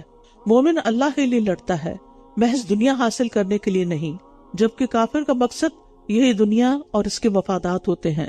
پھر فرمایا کیا آپ نے ان لوگوں کو نہیں دیکھا جنہیں کہا گیا تھا کہ اپنے ہاتھوں کو لڑائی سے روکے رکھو اور نماز قائم کرتے رہو اور زکوٰۃ ادا کرتے رہو؟ پھر جب ان پر جنگ کرنا فرض کر دیا گیا تو اس وقت ان میں سے ایک گروہ لوگوں سے اس طرح ڈر رہا تھا جیسے اللہ سے ڈرتے ہیں یا اس سے بھی زیادہ ڈرنا، اور انہوں نے کہا اے ہمارے رب تو نے ہم پر جنگ کرنا کیوں فرض کر دیا؟ تو نے ہمیں ایک قریب کی مدت تک مہلت کیوں نہ دی؟ کہہ دیجئے دنیا کا فائدہ بہت تھوڑا ہے اور آخرت اس کے لیے بہتر ہے جو تقوی اختیار کرے، اور تم کھجور کی گٹلی کے دھاگے برابر بھی ظلم نہ کیے جاؤ گے۔ اینما تکونوا یدرککم الموت، تم جہاں کہیں بھی ہوگے موت تمہیں پالے گی، اگرچہ تم مضبوط قلعوں میں ہی کیوں نہ ہو۔ اور اگر انہیں کوئی بھلائی پہنچتی ہے تو وہ کہتے ہیں یہ اللہ کی طرف سے ہے، اور اگر انہیں کوئی برائی پہنچتی ہے تو کہتے ہیں یہ آپ کی طرف سے ہے۔ کہہ دیجئے سب کچھ اللہ کی طرف سے ہے، ان لوگوں کو کیا ہو گیا ہے کہ یہ کوئی بات سمجھ ہی نہیں پاتے؟ تو موت تو انسان کو ہر طرف سے گھیرے ہوئے ہے، اصل بات یہ ہے کہ انسان موت کی تیاری کرے۔ ما اصابک من حسنۃ فمن اللہ وما اصابک من سیئۃ فمن نفسک وارسلناک للناس رسولا وکفی باللہ شہیدا۔ جو بھلائی تمہیں پہنچتی ہے وہ اللہ کی طرف سے ہے، اور جو برائی تمہیں پہنچتی ہے وہ تمہارے نفس کی طرف سے ہے، اور ہم نے آپ کو لوگوں کے لیے رسول بنا کر بھیجا ہے، اور اللہ کا گواہ ہونا کافی ہے۔ یہاں برائی اور بھلائی کا قانون بتا دیا گیا کہ بھلائی تو اللہ کی طرف سے ہے، اور جو برائی پہنچتی ہے اس کا بھیجنے والا بھی گو اللہ ہی ہوتا ہے، مگر اس کا سبب تمہارے گناہ ہوتے ہیں۔ من یطع الرسول فقد اطاع اللہ اور جس نے رسول کی اطاعت کی تو در حقیقت اس نے اللہ کی اطاعت کی. رسول اللہ صلی اللہ علیہ وسلم کی بات ماننا ایسا ہی ہے جیسے اللہ کی بات ماننا. وَمَن تَوَلَّا، اور جس نے منہ موڑ لیا تو ہم نے آپ کو ان پر کوئی نگران بنا کر نہیں بھیجا، یعنی آپ پھر ان کے پیچھے نہ لگیں. اور یہ کہتے ہیں اطاعت کریں گے، اور یہ کہتے ہیں ہم بھی اطاعت کریں گے. پھر جب یہ آپ کے پاس سے نکلتے ہیں تو ان میں سے ایک گروہ رات کو اس کے برخلاف مشورے کرتا ہے جو آپ کہتے ہیں، اور اللہ لکھ رہا ہے جو یہ راتوں کو مشورے کرتے ہیں. بس آپ ان سے اعراض کیجئے اور اللہ پر بھروسہ کیجئے، اور اللہ کا کارساز ہونا کافی ہے. یعنی یہ منافق کیا کرتے ہیں، دن کو آپ کے سامنے اطاعت کا یقین دلاتے ہیں کہ ہم آپ کی بات مانیں گے، اور رات کو بالکل اپنی دن والی بات کے برعکس کام کرتے ہیں. اور اس طائفہ سے مراد ان کے لیڈرز ہیں، کیونکہ عام لوگ تو لیڈروں کے پیچھے چلتے ہیں اور ان کی اپنی عقل تو استعمال ہی نہیں ہوتی. تو اس سے یہ پتہ چلتا ہے کہ ہمیں کفا باللہ وکیلا پر عمل کر لینا چاہیے کہ اللہ کا کارساز ہونا کافی ہے. اگر اللہ نے ہماری مدد کا وعدہ کر رکھا ہے تو کوئی ہمیں ختم نہیں کر سکتا. افلا یتدبرون القرآن، کیا پھر یہ لوگ قرآن میں تدبر نہیں کرتے؟ اور اگر یہ اللہ کے علاوہ کسی اور کی طرف سے ہوتا تو ضرور یہ اس میں بہت زیادہ اختلاف پاتے. یاد رکھیے قرآن میں تدبر کے بغیر قرآن کا فہم حاصل نہیں کیا جا سکتا. اس کو سمجھ کر اچھی طرح پڑھنا اور گہرائی سے پڑھنا بہت ضروری ہے. اور جو یہ پڑھے اس کو بات سچ سمجھ میں آ جائے گی اور وہ دیکھے گا کہ قرآن میں کوئی کنٹرڈکشن نہیں، کوئی اختلاف نہیں. حسن بصری کہتے ہیں اللہ کی قسم تدبر یہ نہیں کہ اس کے حروف کی تو حفاظت کی جائے اور اس کی حدود یعنی معانی کو ضائع کر دیا جائے. یہاں تک کہ ان میں سے ایک کہتا ہے میں نے سارا قرآن پڑھ لیا، حالانکہ قرآن کا کوئی اثر نہ اس کے اخلاق میں دکھائی دیتا ہے نہ عمل میں. یہ اس دور میں بھی لوگ تھے جو پورا قرآن پڑھنے کے باوجود بھی جیسے کہ تیسے ہی تھے، جیسے پڑھنے سے پہلے تھے ویسے ہی بعد میں. تو صرف قرآن کی تلاوت کو کافی نہ سمجھے اور پھر تلاوت میں بھی تیز تلاوت کر کے بس سپارے پہ سپارہ ختم کرنا یہ ضروری، یہ کافی نہیں، اس سے بچنا چاہیے. اصل چیز ہے کہ اس کو سمجھا بھی جائے. جیسے الحمدللہ ایک کوشش جو آپ کر رہے ہیں یہ اسی کا ایک حصہ ہے. اور جب ان کے پاس امن یا خوف میں سے کوئی خبر آتی ہے تو وہ اسے لوگوں میں پھیلا دیتے ہیں، اور اگر وہ اسے رسول کی طرف اور اپنے میں سے صاحب اختیار کی طرف لوٹاتے تو ان میں سے جو لوگ اس کا نتیجہ نکال لاتے ہیں وہ ضرور اس کی حقیقت جان لیتے. اور اگر تم پر اللہ کا فضل اور اس کی رحمت نہ ہوتی تو سوائے چند ایک کہ تم سب ضرور شیطان کی پیروی کرنے لگتے. تو اس سے پتہ چلتا ہے کہ ہر سنی سنائی بات آگے بتانے کی مذمت ہے، یعنی بات کی تحقیق کر کے اسے آگے فارورڈ کرنا چاہیے. نبی صلی اللہ علیہ وسلم نے فرمایا کسی شخص کے جھوٹا ہونے کے لیے یہی کافی ہے کہ وہ ہر سنی سنائی بات کو آگے بیان کر دے. اور خاص طور پر جنگ کے معاملات میں اور ایسی جگہ جہاں پر خوف ہو، جیسے کہ اس وقت مدینہ کی حالت تھی تو افواہیں بہت پھیل جاتی تھی. اگر آپ میں سے کسی نے 71 کی وار یا وہ دیکھی ہو تو آپ کو یاد ہوگا کہ ایک لفظ بہت عام تھا، افواہیں نہ پھیلاؤ، افواہیں نہ پھیلاؤ. تو بات یہ ہے کہ افواہیں پھیلانا لوگوں کے لیے خوف کا باعث بنتا ہے، اور جھوٹی خبر ظاہر آپ جھوٹ کیری کر کے لے جا رہے ہیں تو اس میں فائدہ کچھ نہیں.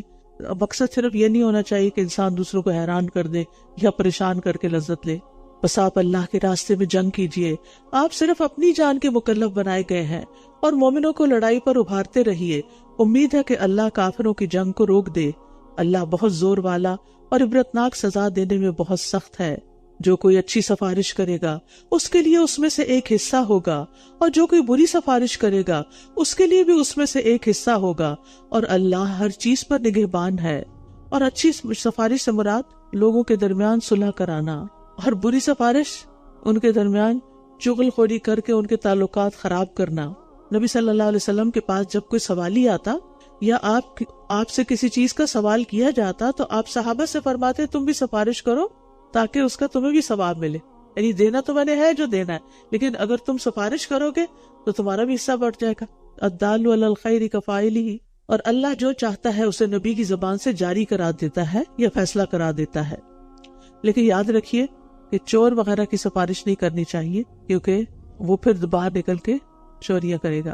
اور جب تم سلامتی کی دعا دیے جاؤ تو تم بھی اس سے زیادہ اچھی دعا دو یا اسی کو لوٹا دو، یعنی سلام کا جواب دو. بے شک اللہ ہر چیز کا خوب حساب لینے والا ہے. جو لوگ خواہ مخواہ کا موڈ آف کر کے سلام کا جواب بھی نہیں دیتے وہ سوچ لیں اللہ خوب حساب لینے والا ہے. سلام دیکھنے میں تو معمولی سی چیز لگتی ہے، اس کو ہم عبادت بھی نہیں سمجھتے، حالانکہ بہت باعث اجر بات ہے. ایک دعا ہے، السلام اللہ کے ناموں میں سے ایک نام ہے جسے اللہ نے زمین پر اتارا ہے، اور ہمیں حکم دیا نبی صلی اللہ علیہ وسلم نے کہ اس کو آپس میں پھیلاؤ. جب کوئی انسان دوسروں کو سلام کرتا ہے اور اسے جواب دیتے ہیں تو سلام کرنے والے کو ان پہ فضیلت حاصل ہوتی ہے، کیونکہ وہ انہیں بھی یاد کرا دیتا ہے.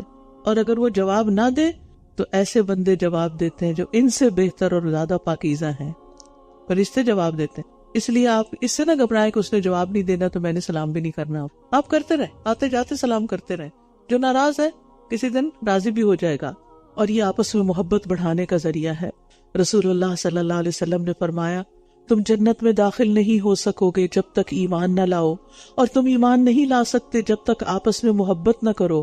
کیا میں تمہیں ایسی بات نہ بتاؤں کہ جب تم اس پر عمل کرو گے تو تمہارے درمیان محبت پیدا ہو جائے گی. آپس میں سلام کو عام کرو. آپ یہ کام گھروں سے شروع کریں، بچوں کو سلام کریں، ہسبینڈ کو سلام کریں، اور ان کو جواب دینے کا طریقہ بھی بتائیں. افسوس یہ کہ اب ہمارے بچے سلام سے دور ہو گئے ہیں اور ادھر ادھر کے الفاظ انہوں نے اختیار کر لیے. تو بار بار انہیں یاد دہانی کرائیں، بار بار تاکید کریں تاکہ جنت میں جانے کے قابل ہوں. نبی صلی اللہ علیہ وسلم فرمایا، تم جنت میں داخل نہ ہو سکو گے جب تک ایمان نہ لاؤ، اور تم ایمان نہیں لا سکتے جب تک آپس میں محبت نہ کرو. تو آپس کی محبت صرف گھر سے باہر والوں کے ساتھ نہیں، گھر کے اندر بھی آپس کی محبت، اس کو پیدا کرنے کی کوشش کرنی چاہیے، اور ان چیزوں سے بچنا چاہیے جو ان محبتوں کو اجاڑ دیں، جو محبتوں کے منافی ہیں. اگر آپ دیکھتے ہیں کہ گھر والوں کو کوئی چیز پسند نہیں تو اس سے اجتناب کریں، صبر کریں، صبر سے کام لیں. اللہ وہ ہے کہ جس کے سوا کوئی معبود نہیں، وہ تمہیں قیامت کے دن ضرور جمع کرے گا جس میں کوئی شک نہیں، اور اللہ سے بڑھ کر بات میں کون سچا ہے. تو ایک دن اللہ کے سامنے کھڑے ہونا ہے ہم سب نے. سوچیں ہم نے اس کی کیا تیاری کی ہے. امیجن کریں اس وقت کہ آپ اللہ کے سامنے کھڑے، کیا حال ہوگا. اور اگر کوئی ایسا کام کیا جو اللہ کو پسند نہیں تو اس پر ہم کیا جواب دیں گے.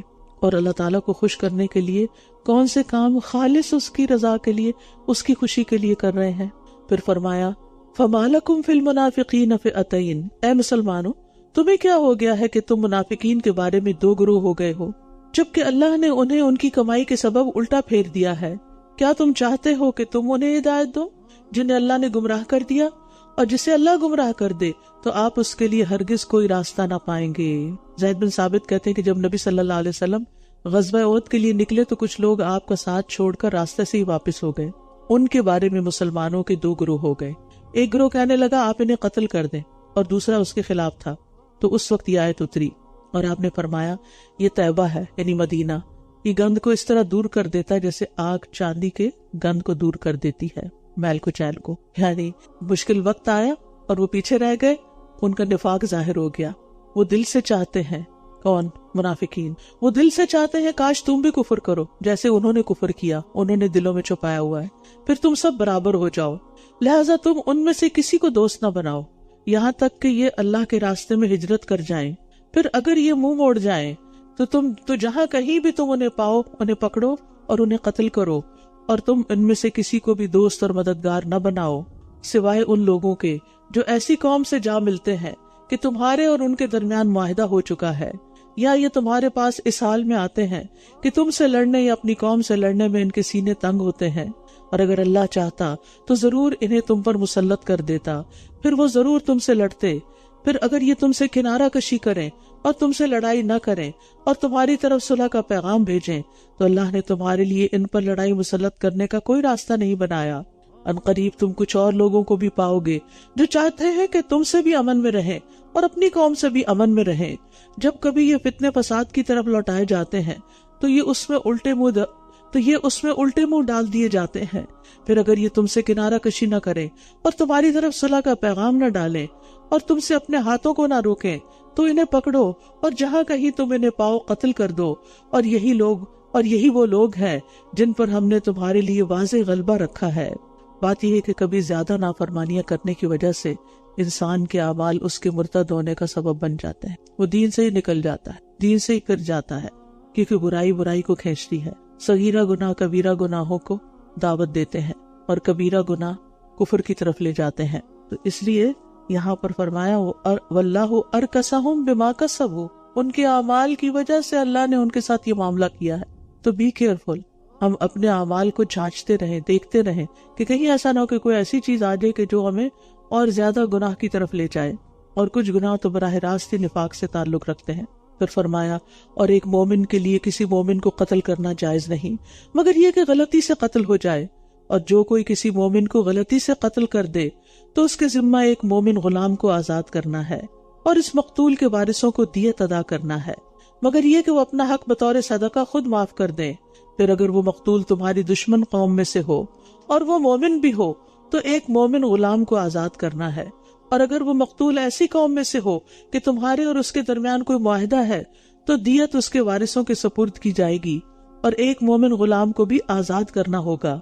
پھر جو کوئی غلام نہ پائے تو اس کے ذمہ 2 ماہ کے لگاتار روزے رکھنا ہے، ایک بھی مس کیا تو پھر سے دوبارہ گنتی شروع ہوگی۔ یہ اللہ کی طرف سے توبہ کرنے کا طریقہ ہے، اور اللہ بہت علم والا، خوب حکمت والا ہے۔ تو بات یہ ہے کہ مومن کی یہ شان کے خلاف ہے کہ کسی دوسرے مومن کو قتل کر دے، لیکن غلطی ہو سکتی ہے، مثلا تیر کسی اور کو مار رہا ہے، کسی پرندے کو لگا رہا ہے اور وہ لگ گیا کسی انسان کو، جسے موسیٰ علیہ السلام نے گونسا مارا تھا اور اس سے وہ شخص مر گیا۔ تو مومن کی جان، مال اور اس کی عزت سب دوسرے مومن پر حرام ہے۔ رسول اللہ صلی اللہ علیہ وسلم نے فرمایا اگر تمام آسمان والے اور زمین والے کسی مومن کے قتل میں شریک ہوں تو اللہ ان سب کو آگ میں دھکیل دے گا۔ اس لیے قتل کرنا تو درکنار، کسی کے قتل کا مشورہ بھی نہیں دینا چاہیے، اور دھمکی بھی نہیں دینی چاہیے، اور ارادہ بھی نہیں کرنا چاہیے۔ قانون کو اپنے ہاتھ میں لینے کی تو قطعاً اجازت نہیں۔ جی ہاں جی، بعض لوگ باتیں کرتے ہوئے کہتے ہیں I'll kill you, I'll kill you، یہ جملہ اپنی زبان سے نکال دیں، اپنی گفتگو سے۔ اور جو کسی مومن کو جان بوجھ کر قتل کر ڈالے تو اس کا بدلہ جہنم ہے جس میں وہ ہمیشہ رہے گا، اور اللہ اس پر غضبناک ہو گیا اور اس پر لعنت کی، اور اس کے لیے بہت بڑا عذاب تیار کر رکھا ہے۔ اے لوگو جو ایمان لائے ہو، جب تم اللہ کی راہ میں سفر کرو تو خوب تحقیق کر لیا کرو، اور جو تمہیں سلام کرے اسے یہ نہ کہو کہ تم مومن نہیں، تم دنیا کی زندگی کا سامان چاہتے ہو، تو اللہ کے پاس بہت سے غنائم ہیں، بہت سی غنیمتیں ہیں، تم بھی پہلے اسی طرح تھے، تو اللہ نے تم پر احسان فرمایا، لہٰذا تم تحقیق کر لیا کرو، بلا شبہ جو عمل بھی تم کرتے ہو اللہ اس کی خوب خبر رکھنے والا ہے۔ ابن عباس کہتے ہیں کہ ایک شخص اپنی تھوڑی سی بکریوں کے پاس تھا، کچھ مسلمان وہاں سے گزرے، اس نے السلام علیکم کہا لیکن مسلمانوں نے اس کو مار ڈالا، اس کی بکریاں لے لی۔ اس پر اللہ تعالیٰ نے یہ آیت نازل کی، انہوں نے کہا شاید یہ اپنے آپ کو بچانے کے لیے ایسا کر رہا ہے۔ فرمایا تم دنیا کا سامان چاہتے ہو، اس سے مراد وہ بکریاں تھیں جو وہ انہوں نے لی۔ لا يستوي القاعدون من المؤمنين غير اولي الضرر والمجاهدون في سبيل الله باموالهم وانفسهم، مومنوں میں سے بغیر کسی تکلیف یعنی معذوری کے بیٹھ رہنے والے اور اپنے مالوں اور جانوں کے ساتھ اللہ کی راہ میں جہاد کرنے والے برابر نہیں ہیں۔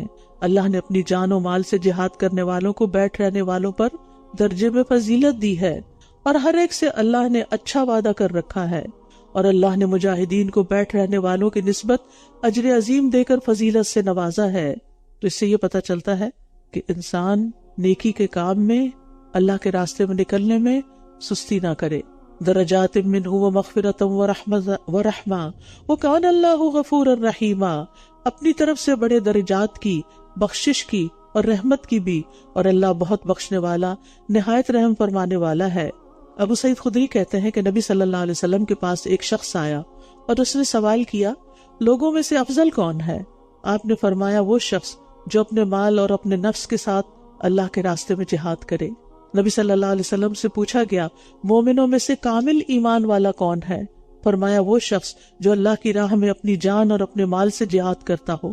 اور جہاد کا مطلب صرف قتال کرنا نہیں ہے، جہاد جہد سے ہے، جہاد فعال کے وزن پر بہت بڑے پیمانے پہ کوشش، بہت سخت محنت، سخت کوشش، یعنی دین کی ترقی کے لیے، دین کو سیکھنے کے لیے، سکھانے کے لیے، دین پھیلانے کے لیے جو بھی انسان محنت کرتا ہے، تھکتا ہے، وہ سب اس میں آتا ہے، اس میں اپنی جان لگائے یا اپنا وقت لگائے، مال لگائے، وہ سب قابل قدر ہیں۔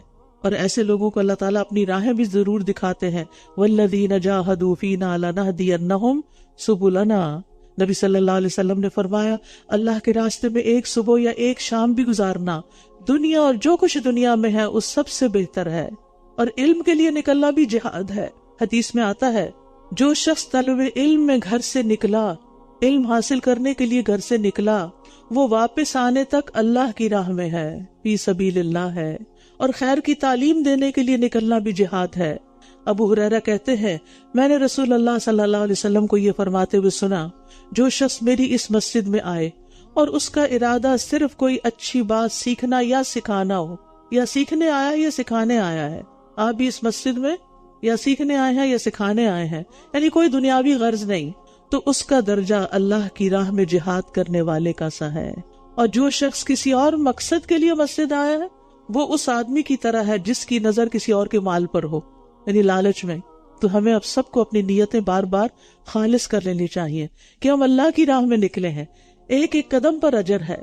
اور بعض لوگ تو ماشاءاللہ بہت دور دور سے آ رہے ہیں، اللہ تعالیٰ سب کو جزائے خیر دے، جو اپنے جان اور مال بھی یعنی اپنا گیس وغیرہ کا خرچ کر کے یہاں تک پہنچتے ہیں اور اس مجلس کی رونق کو دوبالا کرتے ہیں، اور سب کے آنے سے ایک دوسرے کو ایک تقویت ملتی ہے، ایک دوسرے کو خوشی حاصل ہوتی ہے۔ بے شک وہ لوگ جو اپنی جانوں پر ظلم کرنے والے ہیں، فرشتے انہیں فوت کرتے ہوئے پوچھتے ہیں تم کس حال میں تھے؟ وہ کہتے ہیں ہم زمین میں نہایت بے بس تھے۔ وہ کہتے ہیں کیا اللہ کی زمین وسیع نہ تھی؟ کیا اللہ کی زمین وسیع نہ تھی کہ تم اس میں ہجرت کر جاتے؟ بس ایسے ہی لوگوں کا ٹھکانہ جہنم ہے۔ تو اس سے پتہ یہ چلتا ہے کہ نافرمانی کی جگہ کو چھوڑ دینا چاہیے جہاں انسان اللہ کی عبادت نہ کر سکے، اس زمین کو چھوڑ دینا چاہیے جہاں پر بہت زیادہ اللہ کی نافرمانیاں ہو رہی ہوں۔ نبی صلی اللہ علیہ وسلم سے پوچھا گیا کون سا عمل افضل ہے؟ فرمایا لمبا قیام، آ رہے ہیں دن قیام کے، اپنی کمر باندھ لیں، اپنے آپ کو مینٹلی تیار کریں۔ پوچھا گیا کون سا صدقہ افضل ہے؟ فرمایا جو قلیل مال والا محنت کر کے صدقہ دے، تھوڑے پیسے پھر بھی نکالتا ہے۔ پوچھا گیا کون سی ہجرت افضل ہے؟ فرمایا ایسے شخص کی جو اللہ کے حرام کردہ امور کو چھوڑ دے، یعنی گناہوں کے کام چھوڑ دے، سوائے ان بے بس مردوں، عورتوں اور بچوں کے جو نہ کسی تدبیر کی طاقت رکھتے ہیں اور نہ ہی کوئی راستہ پاتے ہیں، یعنی جو کسی فرض کو ادا کرنے سے معذور ہے وہ گناہگار نہیں۔ پھر جیسے آتا نا لیس علی الاعمی حرج ولا علی الاعرج حرج، گناہگار وہ ہے جس کے پاس استطاعت ہو، ہمت ہو، پھر بھی وہ نیک کام نہ کرے۔ بس امید ہے کہ اللہ ایسے لوگوں سے درگزر فرمائے گا، اور اللہ بہت معاف کرنے والا، بہت بخشنے والا ہے۔ اور جو کوئی اللہ کے راستے میں ہجرت کرے گا وہ زمین میں بہت سی جائے پناہ اور بڑی وسعت پائے گا، اور جو اللہ اور اس کے رسول کی طرف ہجرت کرتے ہوئے اپنے گھر سے نکلا پھر اسے موت آ گئی تو یقیناً اس کا اجر اللہ کے ذمہ لازم ہو گیا، اور اللہ بہت بخشنے والا، نہایت رحم کرنے والا ہے۔ یعنی جو شخص کسی نیکی کے کام کے لیے نکلے اور راستے میں فوت ہو جائے تو اللہ تعالیٰ قیامت تک کے لیے ثواب لکھ دیتا ہے۔ نبی صلی اللہ علیہ وسلم نے فرمایا جو حج کرنے کے لیے نکلا اور فوت ہو گیا راستے میں ہی، تو اللہ اس کے لیے قیامت کے دن تک حج کرنے والے کا ثواب لکھ دیتا ہے، گویا قیامت تک وہ حج ہی کر رہا ہے، حج ہی کر رہا ہے۔ اور جو عمرے کی ادائیگی کے لیے نکلا اور فوت ہو گیا تو اللہ اس کے لیے قیامت کے دن تک عمرہ کرنے والے کا اجر لکھ دیتا ہے۔ اور جو غازی اللہ کے راستے میں نکلا اور فوت ہو گیا اللہ تعالیٰ اس کے لیے قیامت کے دن تک غازی کا اجر لکھ دیتا ہے۔ بعض اوقات یہ ہوتا ہے کہ ہم نیک کام کے لیے نکلتے ہیں، اللہ نہ کرے کسی کا کوئی ایکسیڈنٹ ہو جاتا ہے یا کوئی نقصان ہو جاتا ہے، لوگ اس کو سخت بلیم کرتے ہیں اور اس کو منحوس خیال کرتے ہیں، اس کام کو بھی، اس نیکی کے کام کو بھی برا سمجھنے لگتے ہیں۔ تو یہ انتہائی غلط فہمی، شیطان کا ڈالا ہوا وسوسہ ہے۔ آپ نے نیکی کے کام کا ارادہ کیا، آپ کے ساتھ کوئی مس ہیپ ہو گیا، اس پر جو اجر ہے وہ اس کا تو کیا ہی کہنا کہ آپ نے اللہ کے راستے میں کوئی نقصان اٹھایا۔ پھر فرمایا وَإِذَا ضَرَبْتُمْ فِي الْأَرْضِ فَلَيْسَ عَلَيْكُمْ جُنَاحٌ أَن تَقْصُرُوا مِنَ الصَّلَاةِ إِنْ خِفْتُمْ أَن يَفْتِنَكُمُ الَّذِينَ كَفَرُوا، اور جب تم زمین میں سفر کرو تو تم پر کوئی گناہ نہیں کہ تم نماز میں قصر کر لو یعنی کمی کر لو، خصوصاً اگر تمہیں خوف ہو کہ کافر تمہیں ستائیں گے، یقیناً کافر تمہارے کھلے دشمن ہیں۔ قصر کا مطلب ہوتا ہے کمی کرنا، یہ کمی رکعات کی تعداد میں بھی مسنون ہے، اور اگر خوف زیادہ ہو تو نماز کی ہیئت شکل میں بھی ہو سکتی ہے۔ مثلاً خوف کی حالت میں کہ اگر کوئی دشمن پیچھے آ رہا ہے یا سامنے ہے تو چلتے چلتے بھی نماز پڑھ سکتے ہیں، گھوڑے پہ بیٹھے بیٹھے اور گھوڑا چلتا جا رہا ہے تو بھی نماز پڑھ سکتے ہیں، اور اگر سجدہ اور رکوع پوری طرح ممکن نہیں تو صرف اشارے سے بھی نماز پڑھ سکتے ہیں۔ رسول اللہ صلی اللہ علیہ وسلم نے عبداللہ بن انیس کو خالد بن سفیان کے قتل کے لیے بھیجا تو عصر کا وقت قریب تھا، انہوں نے جاتے جاتے ہی نماز پڑھی، راستے میں ہی پڑھ لی چلتے چلتے۔ عبداللہ بن عباس کہتے ہیں اللہ نے تمہارے نبی کی زبان سے حضر میں 4 یعنی گھر میں 4، سفر میں 2 اور خوف میں 1 رکعت فرض کی ہے، یہ ہے قصر، ٹھیک ہے۔ عام سفر میں مغرب اور صبح کی نماز کے علاوہ دوسری نمازوں میں 4 کی بجائے 2 رکعت پڑھنا قصر کہلاتا ہے۔ قصر کرنا واجب نہیں کہ فرض ہے، مسنون ہے، سنت ہے۔ اور اب سوال آئے گا کس سفر پر قصر کی جائے؟ تو یاد رکھیے کسی حدیث یا آیت سے ہمیں میلوں یا دنوں کی مقرر تعداد کا پتہ نہیں چلتا، اور ائمہ نے اجتہاد سے کام لیا ہے نبی صلی اللہ علیہ وسلم کے سفروں کو دیکھتے ہوئے۔ اور پھر سب سے قوی دلیل سفر کی مقدار کی تعین میں صحیح مسلم کی ہے، جس میں 3 فرسخ یعنی 9 میل یعنی 21 کلومیٹر تک سفر کرنا ہو تو شہر سے نکل کر قصر کر سکتے ہیں۔ یعنی آپ شہر سے نکلے، یعنی کہ اگر یہاں سے آپ ٹورانٹو سکاربرو جائیں تو وہ پھر ابھی تو شہر کے اندر ہی آپ اونٹاریو میں ہیں، خیر آپ کا شہر جہاں آپ کا اپنا شہر ختم ہو جائے اس کے بعد 21 کلومیٹر، ٹھیک، یہ سب سے کبھی دلیل بتائی گئی ہے۔ راستہ پرامن ہونے کے باوجود بھی قصر کی جا سکتی ہے۔ نماز قصر میں نفل پڑھنا ثابت نہیں، یعنی سنت وغیرہ ادا نہیں کرنی ہوتی سوائے فجر کی سنتوں کے، وہ آپ نے کبھی نہیں چھوڑی تھی۔ نبی صلی اللہ علیہ وسلم اپنی سواری پر نفل پڑھتے رہتے تھے، یعنی سنت نماز کی نہیں لیکن نفل پڑھتے تھے، یعنی ویسے ہی جیسے نفل تو کبھی بھی کسی وقت بھی پڑھے جا سکتے ہیں۔ مسافر جو ہے اگر مقیم کے پیچھے نماز پڑھ رہا ہو تو پوری پڑھے گا۔ مثلا آپ کسی اور شہر میں گئے ہیں، مسجد میں نماز پڑھ رہے ہیں، امام نے 4 رکعت پڑھی تو آپ 2 کے بعد سلام نہیں پھیر سکتے، آپ کو 4 ہی پڑھنی ہوگی، اور خوف ختم ہونے کی صورت میں مکمل نماز پڑھنی ہوگی۔ پھر فرمایا وَإِذَا كُنْتَ فِيهِمْ فَأَقَمْتَ لَهُمُ الصَّلَاةَ، اور جب آپ ان میں موجود ہوں پھر آپ ان کے لیے نماز قائم کریں تو چاہیے کہ ان میں سے ایک گروہ اپنے ہتھیار لے کر آپ کے ساتھ جماعت کے لیے کھڑا ہو جائے۔ پھر جب وہ سجدہ کر چکے تو چاہیے کہ وہ آپ کے پیچھے آ جائے اور دوسرا گروہ جس نے ابھی نماز نہیں پڑھی وہ آگے آ جائے، پھر وہ آپ کے ساتھ نماز ادا کرے، اور وہ اپنا بچاؤ اور اپنا اسلحہ پکڑے رکھیں۔ جن لوگوں نے کفر کیا وہ تو چاہتے ہیں کہ کاش تم اپنے اسلحے اور اپنے ساز و سامان سے غافل ہو جاؤ تو وہ تم پر یک بارگی حملہ کر دیں، اور اگر بارش کی وجہ سے تمہیں کوئی تکلیف ہو یا تم بیمار ہو تو تم پر کوئی گناہ نہیں کہ تم اپنا اسلحہ اتار کر رکھ دو اور اپنا بچاؤ کیے رکھو، بے شک اللہ نے کافروں کے لیے رسوا کن عذاب تیار کر رکھا ہے۔ پھر جب تم نماز پوری کر چکو تو اللہ کو یاد کرو کھڑے بیٹھے اور اپنے پہلوؤں پر یعنی لیٹے ہوئے۔ پھر جب تمہیں اطمینان ہو جائے تو نماز ادا کرو، بے شک نماز مومنوں پر مقررہ اوقات میں فرض ہے۔ ان الصلاۃ کانت علی المؤمنین کتابا موقوتا۔ تو اس آیت سے کیا پتہ چلتا ہے کہ نماز پڑھنے کے بعد بھی ذکر کیا جاتا ہے۔ نماز ایک فارمل ذکر کی ایک فارمل حالت ہے، لیکن اس کے علاوہ اٹھتے بیٹھتے چلتے پھرتے کوکنگ کرتے لانڈری کرتے آتے جاتے گھر میں کام کرتے آپ اپنی زبان سے ذکر جاری رکھیں۔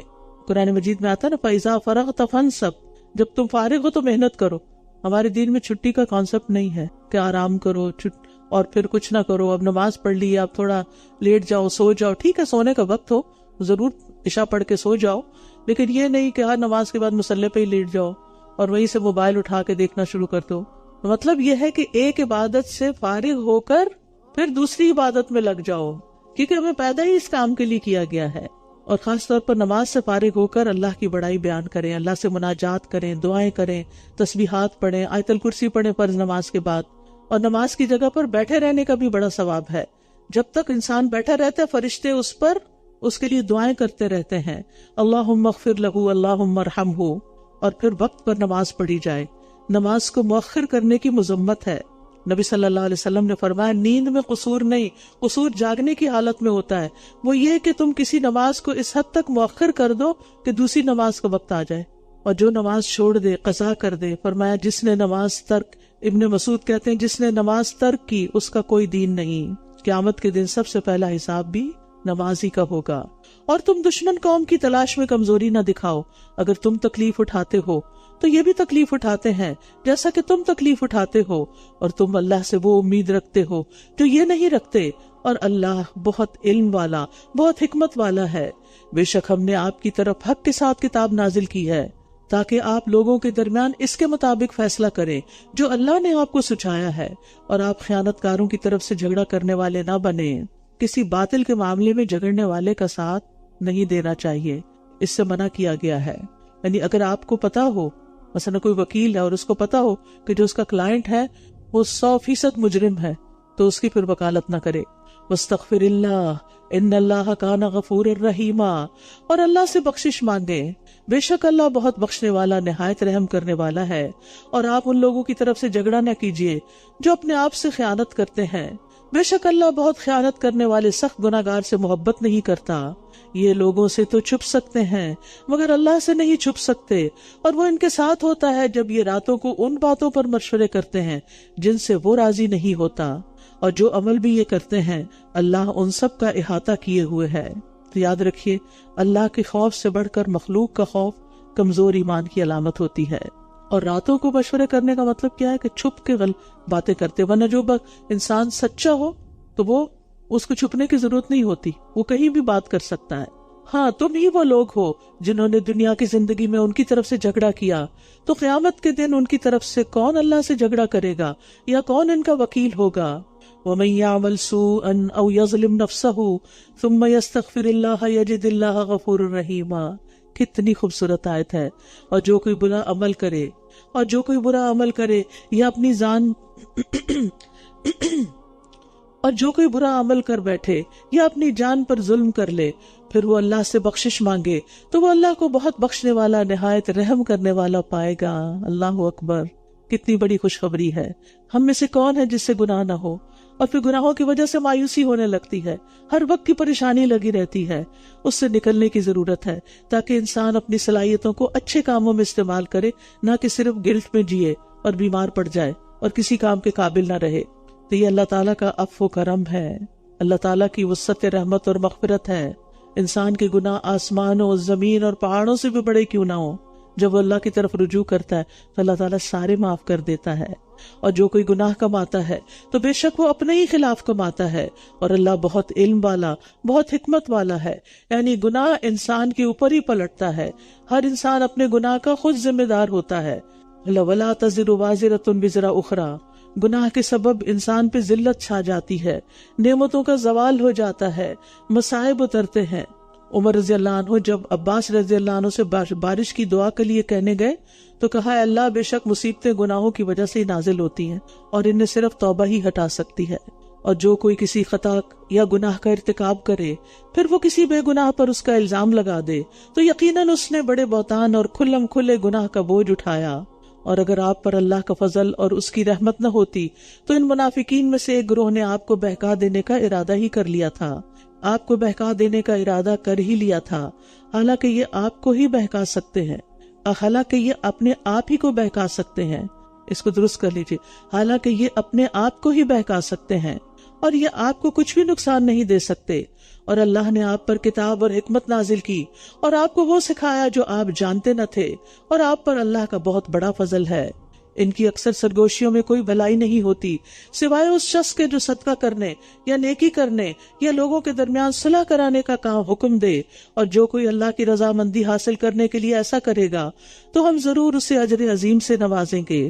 منافق لوگ راتوں کو بیٹھ کے الگ مشورے کرتے، اکثر بری باتیں سوچتے جو خیر سے خالی ہوتی.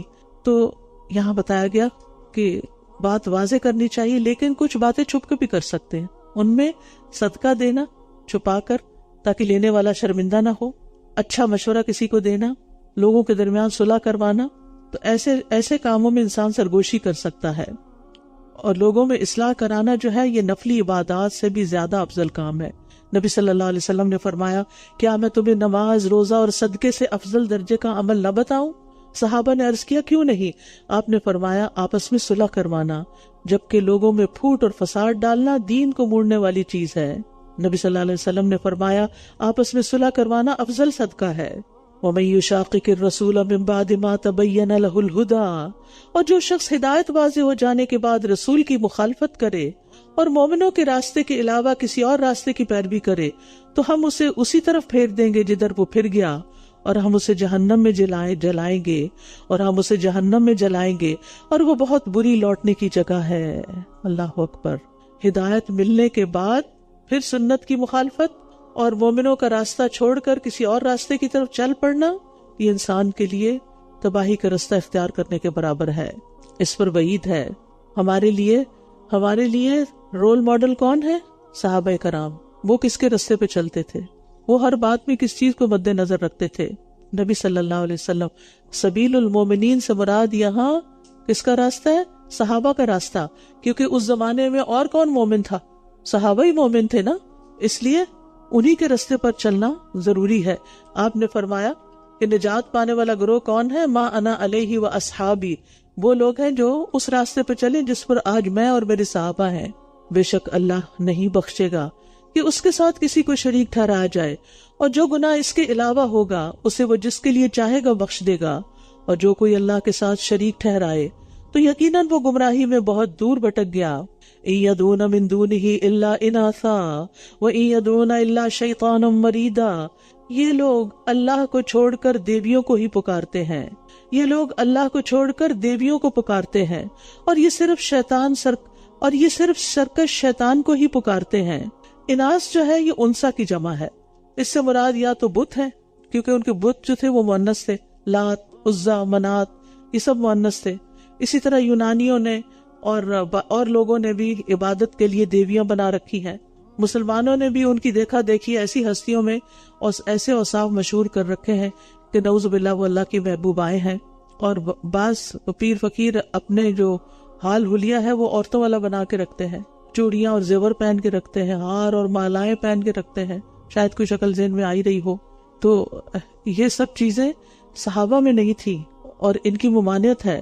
اللہ کے سوا کسی کو بھی پکارنا دراصل اس کی عبادت کرنا ہے.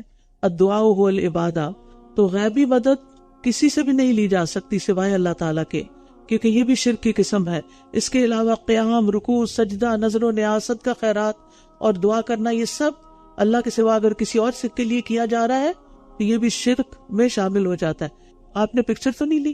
پلیز اگر لیے تو اس کو ڈیلیٹ کر دے، میری پکچر لینا منع ہے. لعنہ اللہ وقال لأتخذن من عبادک نصیبا مفروضا. اللہ نے اس پر لعنت کی اور اس نے کہا میں تیرے بندوں میں سے ایک حصہ، اللہ نے اس پر لعنت کی اور اس نے کہا میں تیرے بندوں میں سے ایک مقرر حصہ ضرور لے کر رہوں گا. یہ کون ہے؟ شیطان، جس نے اولاد آدم کی پیدائش سے ہی ان کی دشمنی کا تہیہ کر لیا. حتیٰ کہ جب بچہ پیدا ہوتا ہے تو شیطان اس کو چھوتا ہے اور اس کے چھونے کی وجہ سے وہ زور سے چیختا ہے. اور کیا کہا اس نے؟ اور میں ضرور انہیں راہ سے بھٹکا دوں گا، اور میں انہیں خوب امیدیں دلاؤں گا، اور میں ضرور انہیں حکم دوں گا تو یہ مویشیوں کے کان چیر دیں گے، جیسے صائبہ اور وسیلہ حام وغیرہ تھے، بحیرہ اور صائبہ تھے. اور میں ضرور انہیں حکم دوں گا تو یہ اللہ کی تخلیق کو بدل ڈالیں گے.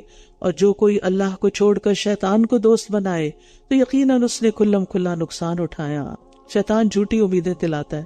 تم نے حج کر لیا، اب اتنی اور نیکیاں کرنے کی کیا ضرورت ہے؟ نماز تم پڑھتے ہو، اور نیک اعمال کی کیا ضرورت ہے؟ تم صدقہ خیرات کرتے ہو، تمہیں درس لینے کی اور یہ سب علم سیکھنے کی کیا ضرورت ہے؟ ابھی کیا جلدی ہے؟ مرنے سے پہلے توبہ ہو جائے گی.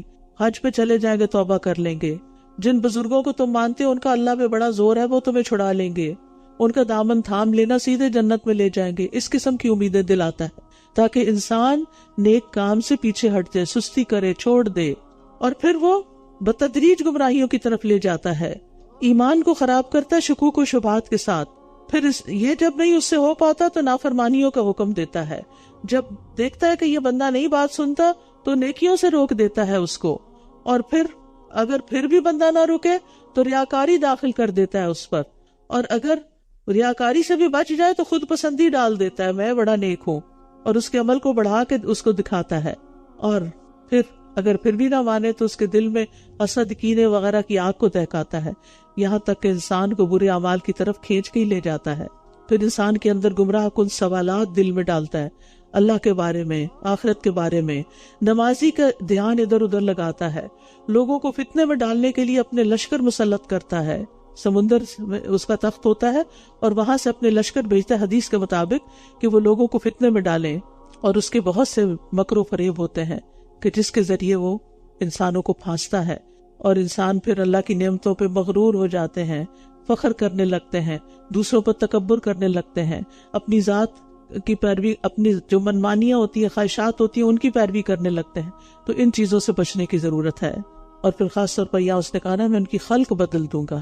تو یہ بھی ایک شیطانی عمل ہے، اور وہ ان سے وعدے کرتا ہے اور انہیں امیدیں دلاتا ہے، اور شیطان ان سے جو وعدے کرتا ہے وہ سراسر دھوکے پر مبنی ہے، یعنی خواہشات کے ذریعے حملہ کرتا ہے، حقیر سمجھے جانے والے اعمال کے راستے سے آتا ہے کہ تم اس کا کوئی فائدہ نہیں یہ عمل کرنے کا، کچھ اور کر لو، اور پھر گناہوں کی طرف لے جاتا ہے۔ یہ تو چھوٹا سا گناہ ہے، یہ تو صغیرہ گناہ ہے، بخشا جائے گا، لیکن صغیرہ بھی جمع ہو کے کبیرہ بن جاتے ہیں۔ اولئک مأواہم جہنم ولا یجدون عنہا محیصا، یہی وہ لوگ ہیں جن کا ٹھکانہ جہنم ہے اور وہ اس سے بچنے کی کوئی جائے پناہ نہ پائیں گے۔ اس کے برعکس اور وہ لوگ جو ایمان لائے اور انہوں نے نیک عمل کیے، ہم ضرور ان کو ایسے باغوں میں داخل کریں گے جن کے نیچے نہریں بہتی ہیں، جن میں وہ ہمیشہ ہمیشہ رہیں گے۔ اللہ کا وعدہ سچا ہے، اور قول و قرار میں اللہ سے بڑھ کر زیادہ سچا اور کون ہو سکتا ہے؟ فرمایا، نجات نہ تمہاری آرزوؤں پر منحصر ہے کہ جیسے تم چاہو گے ویسے ہی ہوگا، اور نہ اہل کتاب کی آرزوؤں پر، یہاں دونوں کو برابر کر دیا گیا۔ جو کوئی برا عمل کرے گا وہ اس کا بدلہ دیا جائے گا، اور وہ اپنے لیے اللہ کے سوا کوئی دوست اور مددگار نہ پائے گا۔ استغفر اللہ۔ اہل کتاب کا خیال تھا ہم اللہ کے بڑے خاص بندے ہیں، اس لیے جن گناہوں پہ لوگ پکڑے جائیں گے ہم نہیں پکڑے جائیں گے، ہمارے پیغمبر ہماری حمایت کریں گے، ہم صرف چند دن جہنم میں رہیں گے، جنت میں صرف ہم جائیں گے۔ یہ باتیں آج کل کون کرتا ہے؟ امتی کرتے ہیں۔ ہم امتی ہیں، ہم تو بخشے بخشائے ہیں۔ تو اللہ تعالیٰ نے کیا فرما دیا؟ جو برا کرے گا جس ملت سے بھی ہو پکڑا جائے گا، جس امت سے بھی ہو۔ جنت میں جانے کی کچھ شرائط ہیں۔ جنت محض آرزوؤں اور تمناؤں سے نہیں ملتی۔ جنت فرائض ادا کرنے یا صرف کوئی نام رکھ لینا عبداللہ یا عبدالرحمن، اس سے بھی نہیں مل جاتی جب تک کہ انسان وہ کام نہ کرے جو اللہ نے کرنے کو کہے ہیں، اور وہ گناہ نہ چھوڑے جن کو اللہ نے چھوڑنے کے لیے کہا ہے۔ پھر فرمایا، وَمَن يَعْمَلْ مِنَ الصَّالِحَاتِ مِن ذَكَرٍ أَوْ أُنثَىٰ وَهُوَ مُؤْمِنٌ فَأُولَٰئِكَ يَدْخُلُونَ الْجَنَّةَ وَلَا يُظْلَمُونَ نَقِيرًا، اور جو کوئی نیک عمل کرے گا، خواہ مرد ہو یا عورت، بشرطے کہ وہ مومن ہو، نو ڈسکریمنیشن، یہی لوگ ہیں جو جنت میں داخل ہوں گے۔ تو یہی لوگ جنت میں داخل ہوں گے، اور وہ کھجور کی گٹلی میں شگاف کے برابر بھی ظلم نہ کیے جائیں گے۔ مرد اور عورت دونوں ثواب اور سزا میں برابر ہیں۔ وَمَنْ أَحْسَنُ دِينًا مِّمَّنْ أَسْلَمَ وَجْهَهُ لِلَّهِ وَهُوَ مُحْسِنٌ، اور اس سے بڑھ کر دین میں کون اچھا ہوگا جس نے اپنا چہرہ اللہ کے سپرد کر دیا جبکہ وہ نیکوکار بھی ہو، یعنی اپنی نیت اللہ کے لیے خالص کر لی اور کام بھی درست کیا سنت کے مطابق، اور اس نے ملت ابراہیم کی پیروی بھی کی جو یکسو تھے، اور اللہ نے ابراہیم کو خاص دوست بنا لیا۔ تو یہاں عمل کی قبولیت کی شرائط بتائی جا رہی ہیں کہ اپنا چہرہ اللہ کے تابع کر دے، سمعنا و اطعنا، اور دل سے عمل کرے، اور دوسرا اچھا عمل کرے، خوبصورت عمل، کیونکہ ہمارا امتحان ہی اس میں ہے، ایکم احسن عملا، اور تیسرے ملت ابراہیم کی پیروی کرے جو حنیف تھے، یعنی شرک سے پاک ہو، اور ابراہیم علیہ السلام کو اللہ نے اپنا دوست بنا لیا تھا۔ وَلِلَّهِ مَا فِي السَّمَاوَاتِ وَمَا فِي الْأَرْضِ وَكَانَ اللَّهُ بِكُلِّ شَيْءٍ مُحِيطًا، اور آسمانوں اور زمین میں جو کچھ ہے سب اللہ ہی کا ہے، اور اللہ نے ہر چیز کا احاطہ کر رکھا ہے اپنے علم کے ساتھ۔ اور یہ آپ سے عورتوں کے بارے میں فتویٰ مانگتے ہیں، کہہ دیجئے اللہ تمہیں ان کے بارے میں فتویٰ دیتا ہے، اور وہ بھی جو یتیم عورتوں کے بارے میں تم پر کتاب میں پڑھا جاتا ہے، جنہیں تم وہ مہر نہیں دیتے جو ان کے لیے لکھا گیا، حالانکہ تم خود ان سے نکاح کی رغبت رکھتے ہو، اور کمزور بچوں کے بارے میں بھی رغبت دیتا ہے، اور یہ کہ تم یتیموں کے لیے انصاف پر قائم رہو، اور جو بھی نیکی تم کرو گے بے شک اللہ اسے خوب جاننے والا ہے۔ اس سورت کے شروع میں یتیموں کا ذکر تھا، اور فرمایا تھا کہ یتیم لڑکی جس کا کوئی ولی نہ ہو، تو پھر اگر مثلاً اس کا چچا زاد بھائی اس کا ولی ہے اور وہ سمجھے کہ میں اس کا حق ادا نہیں کر سکوں گا، تو وہ اس سے نکاح نہ کرے، کسی اور سے نکاح کر دے اور خود ولی بن جائے۔ تو مسلمانوں نے اب ایسی عورتوں سے نکاح کرنا موقوف کر دیا۔ پھر دیکھا گیا کہ بعض اوقات لڑکی کے ولی ہی کے لیے اسے اپنے نکاح میں رکھنا بہتر ہوتا تھا، تو انہوں نے سمجھا کہ شاید اب ممنوع ہو گیا۔ اس بنا پر رسول اللہ صلی اللہ علیہ وسلم سے رخصت مانگی گئی، تو یہ آیت نازل ہوئی جس میں اجازت مل گئی کہ ولی کر سکتا نکاح، یعنی جس سے نکاح جائز ہے، اور وہ ایک خاص مقصد کے لیے پورا کیا گیا تھا، کیونکہ اس طرح وہ لڑکیوں پر ظلم و زیادتی ہو رہی تھی، یتیم بچیوں پر۔ وَإِنِ امْرَأَةٌ خَافَتْ مِنْ بَعْلِهَا نُشُوزًا أَوْ إِعْرَاضًا، اور اگر کوئی عورت اپنے شوہر کی زیادتی یا بے رخی برتنے سے ڈرتی ہو، اور اگر کوئی عورت اپنے شوہر کی زیادتی یا بے رخی برتنے سے ڈرتی ہو تو ان دونوں پر کوئی گناہ نہیں کہ وہ آپس میں صلح کر لیں، اور صلح کرنا بہتر ہے، اور دلوں میں بخیلی رکھ دی گئی ہے۔ اور اگر تم احسان کرو اور تقوی اختیار کرو تو بے شک جو عمل بھی تم کرتے ہو اللہ اس کی خوب خبر رکھنے والا ہے۔ تو یہاں اعراض اور نشوز کی بات ہوئی ہے کہ اگر شوہر بدسلوکی کرے، بیوی کو حقیر سمجھے، پاس سونا اور بیٹھنا چھوڑ دے، نان نفقہ نہ دے، مارنے کے لیے بہانے تراشے، یا اگر اس کی دوسری بیوی ہے تو ساری توجہ اس کو دے، تو پھر اس کا حل کیا ہے؟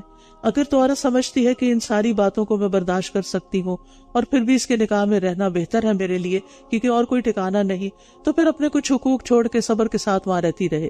دوسری صورت کیا ہے؟ علیحدہ ہو جائے۔ اور صلح سے کیا مراد ہے؟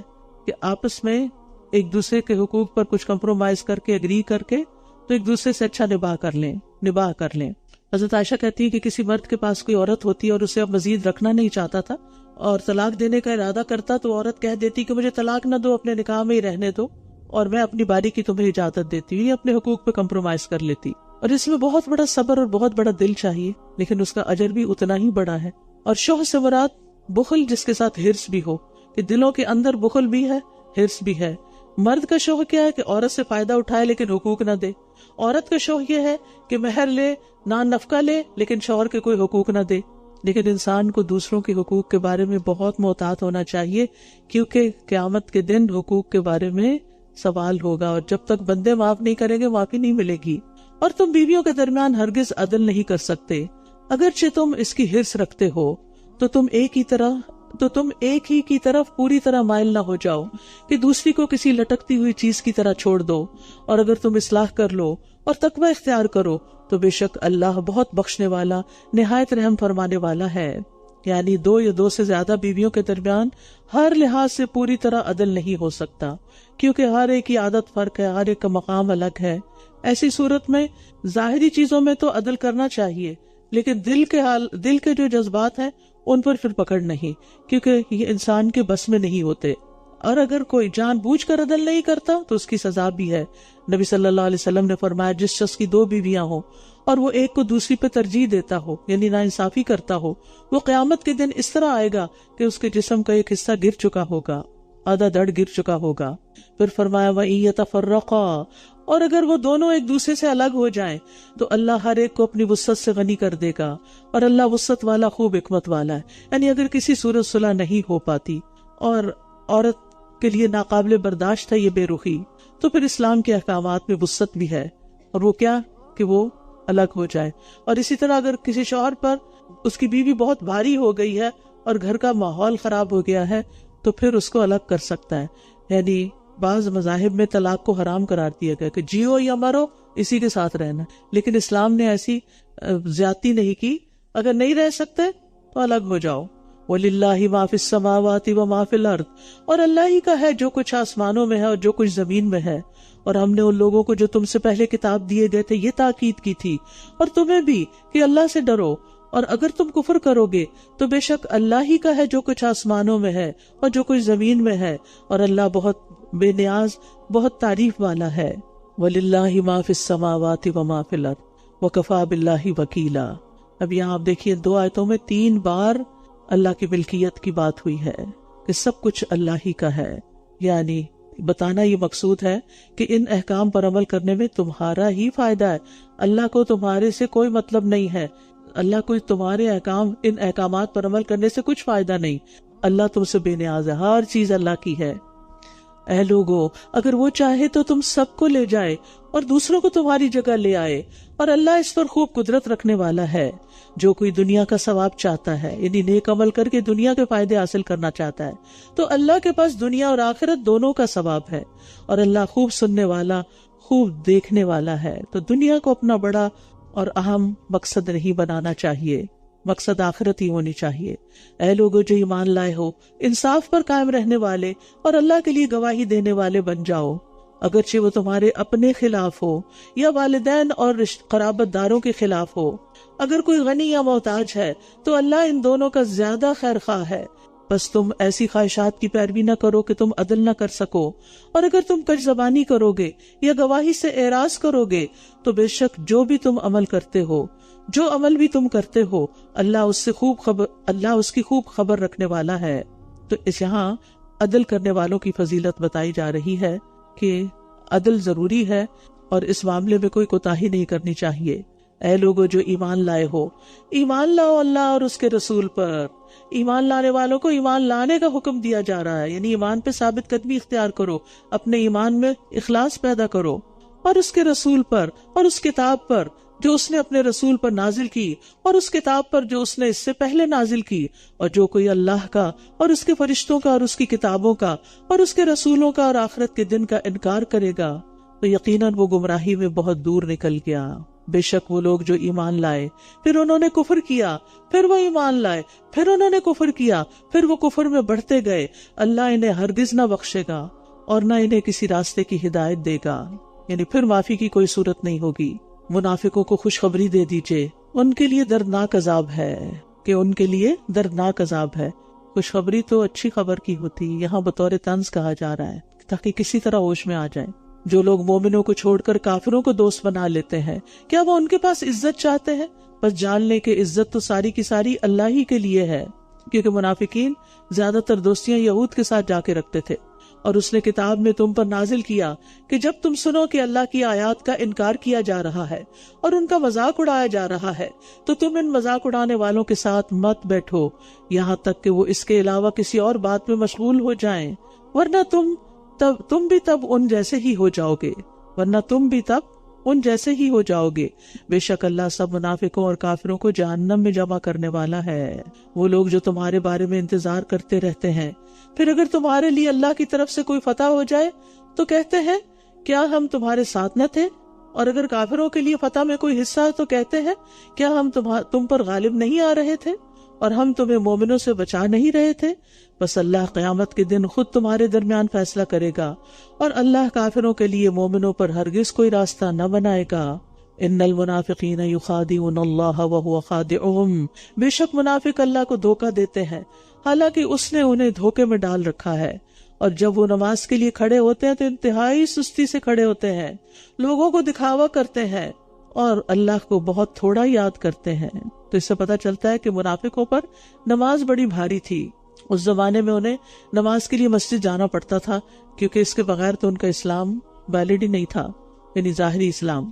تو یہاں پر ان کی دو باتیں بتائی جا رہی ہیں، ہم سب کو بھی دیکھنا چاہیے کہ کہیں ہمارے اندر تو نمازوں میں سستی نہیں، نمازوں کی سستی تو نہیں کرتے ہم بھی، اور اللہ کے ذکر میں کمی تو نہیں کرتے۔ مذبذبین بین ذلک لا الہ ہؤلاء ولا الہ ہؤلاء، وہ درمیان میں ہی متذبذب ہیں، نہ پورے ان لوگوں کی طرف ہے نہ ان لوگوں کی طرف، اور جسے اللہ بھٹکا دے تو آپ ہرگز اس کے لیے کوئی راہ نہ پائیں گے۔ اے لوگو جو ایمان لائے ہو، مومنوں کی بجائے کافروں کو اولیاء نہ بناؤ۔ کیا تم چاہتے ہو کہ تم اللہ کے ہاں اپنے خلاف کھلی حجت بنا لو؟ بے شک منافق آگ کے سب سے نچلے درجے میں ہوں گے، اور آپ ہرگز ان کے لیے کوئی مددگار نہ پائیں گے سوائے ان لوگوں کے جنہوں نے توبہ کر لی اور اصلاح کر لی اور اللہ کو مضبوطی سے تھام لیا اور اپنے دین کو اللہ کے لیے خالص کر لیا، تو یہی لوگ مومنوں کے ساتھ ہیں، اور اللہ عنقریب مومنوں کو اجر عظیم سے نوازے گا۔ تو اس سے پتہ چلتا ہے کہ کامیابی کے لیے ضروری ہے، نفاق سے نکلنے کے لیے ضروری ہے کہ پچھلے رویے پہ نادم ہو، آئندہ کے لیے اصلاح کر لے، اللہ کی رسی مضبوطی سے پکڑے، اور دین کا جو کام کرے خالص اللہ کی رضامندی کے لیے کریں۔ اور یہ چاروں کام ایمان کی علامت ہوتے ہیں۔ پھر اگر تم شکر ادا کرو اور ایمان لے آؤ تو اللہ تمہیں عذاب دے کر کیا کرے گا، اور اللہ بڑا قدردان اور بہت علم والا ہے۔ ما یفعل اللہ بعذابکم ان شکرتم وآمنتم وکان اللہ شاکرا علیما۔ تو اس سے یہ پتہ چلتا ہے کہ یہ دو چیزیں انسان کو آگ سے بچانے والی ہیں، عذاب سے بچانے والی ہیں، اور ایمان سے پہلے شکر کا ذکر کیا گیا ہے، کیونکہ بندہ نعمتوں کو دے کے شکر ادا کرتا ہے، پھر نعمت دینے والے پر ایمان لے آتا ہے، اور شکر کا فائدہ خود انسان ہی کو ملتا ہے۔ وَمَن يَشْكُرْ فَإِنَّمَا يَشْكُرُ لِنَفْسِهِ، جو شکر ادا نہیں کرتا اور ایمان نہیں لاتا پھر وہ عذاب کا مستحق ہو جاتا ہے۔ اللہ تعالی ہم سب کو اس سے محفوظ رکھے۔ وآخر دعوانا ان الحمد للہ رب العالمین۔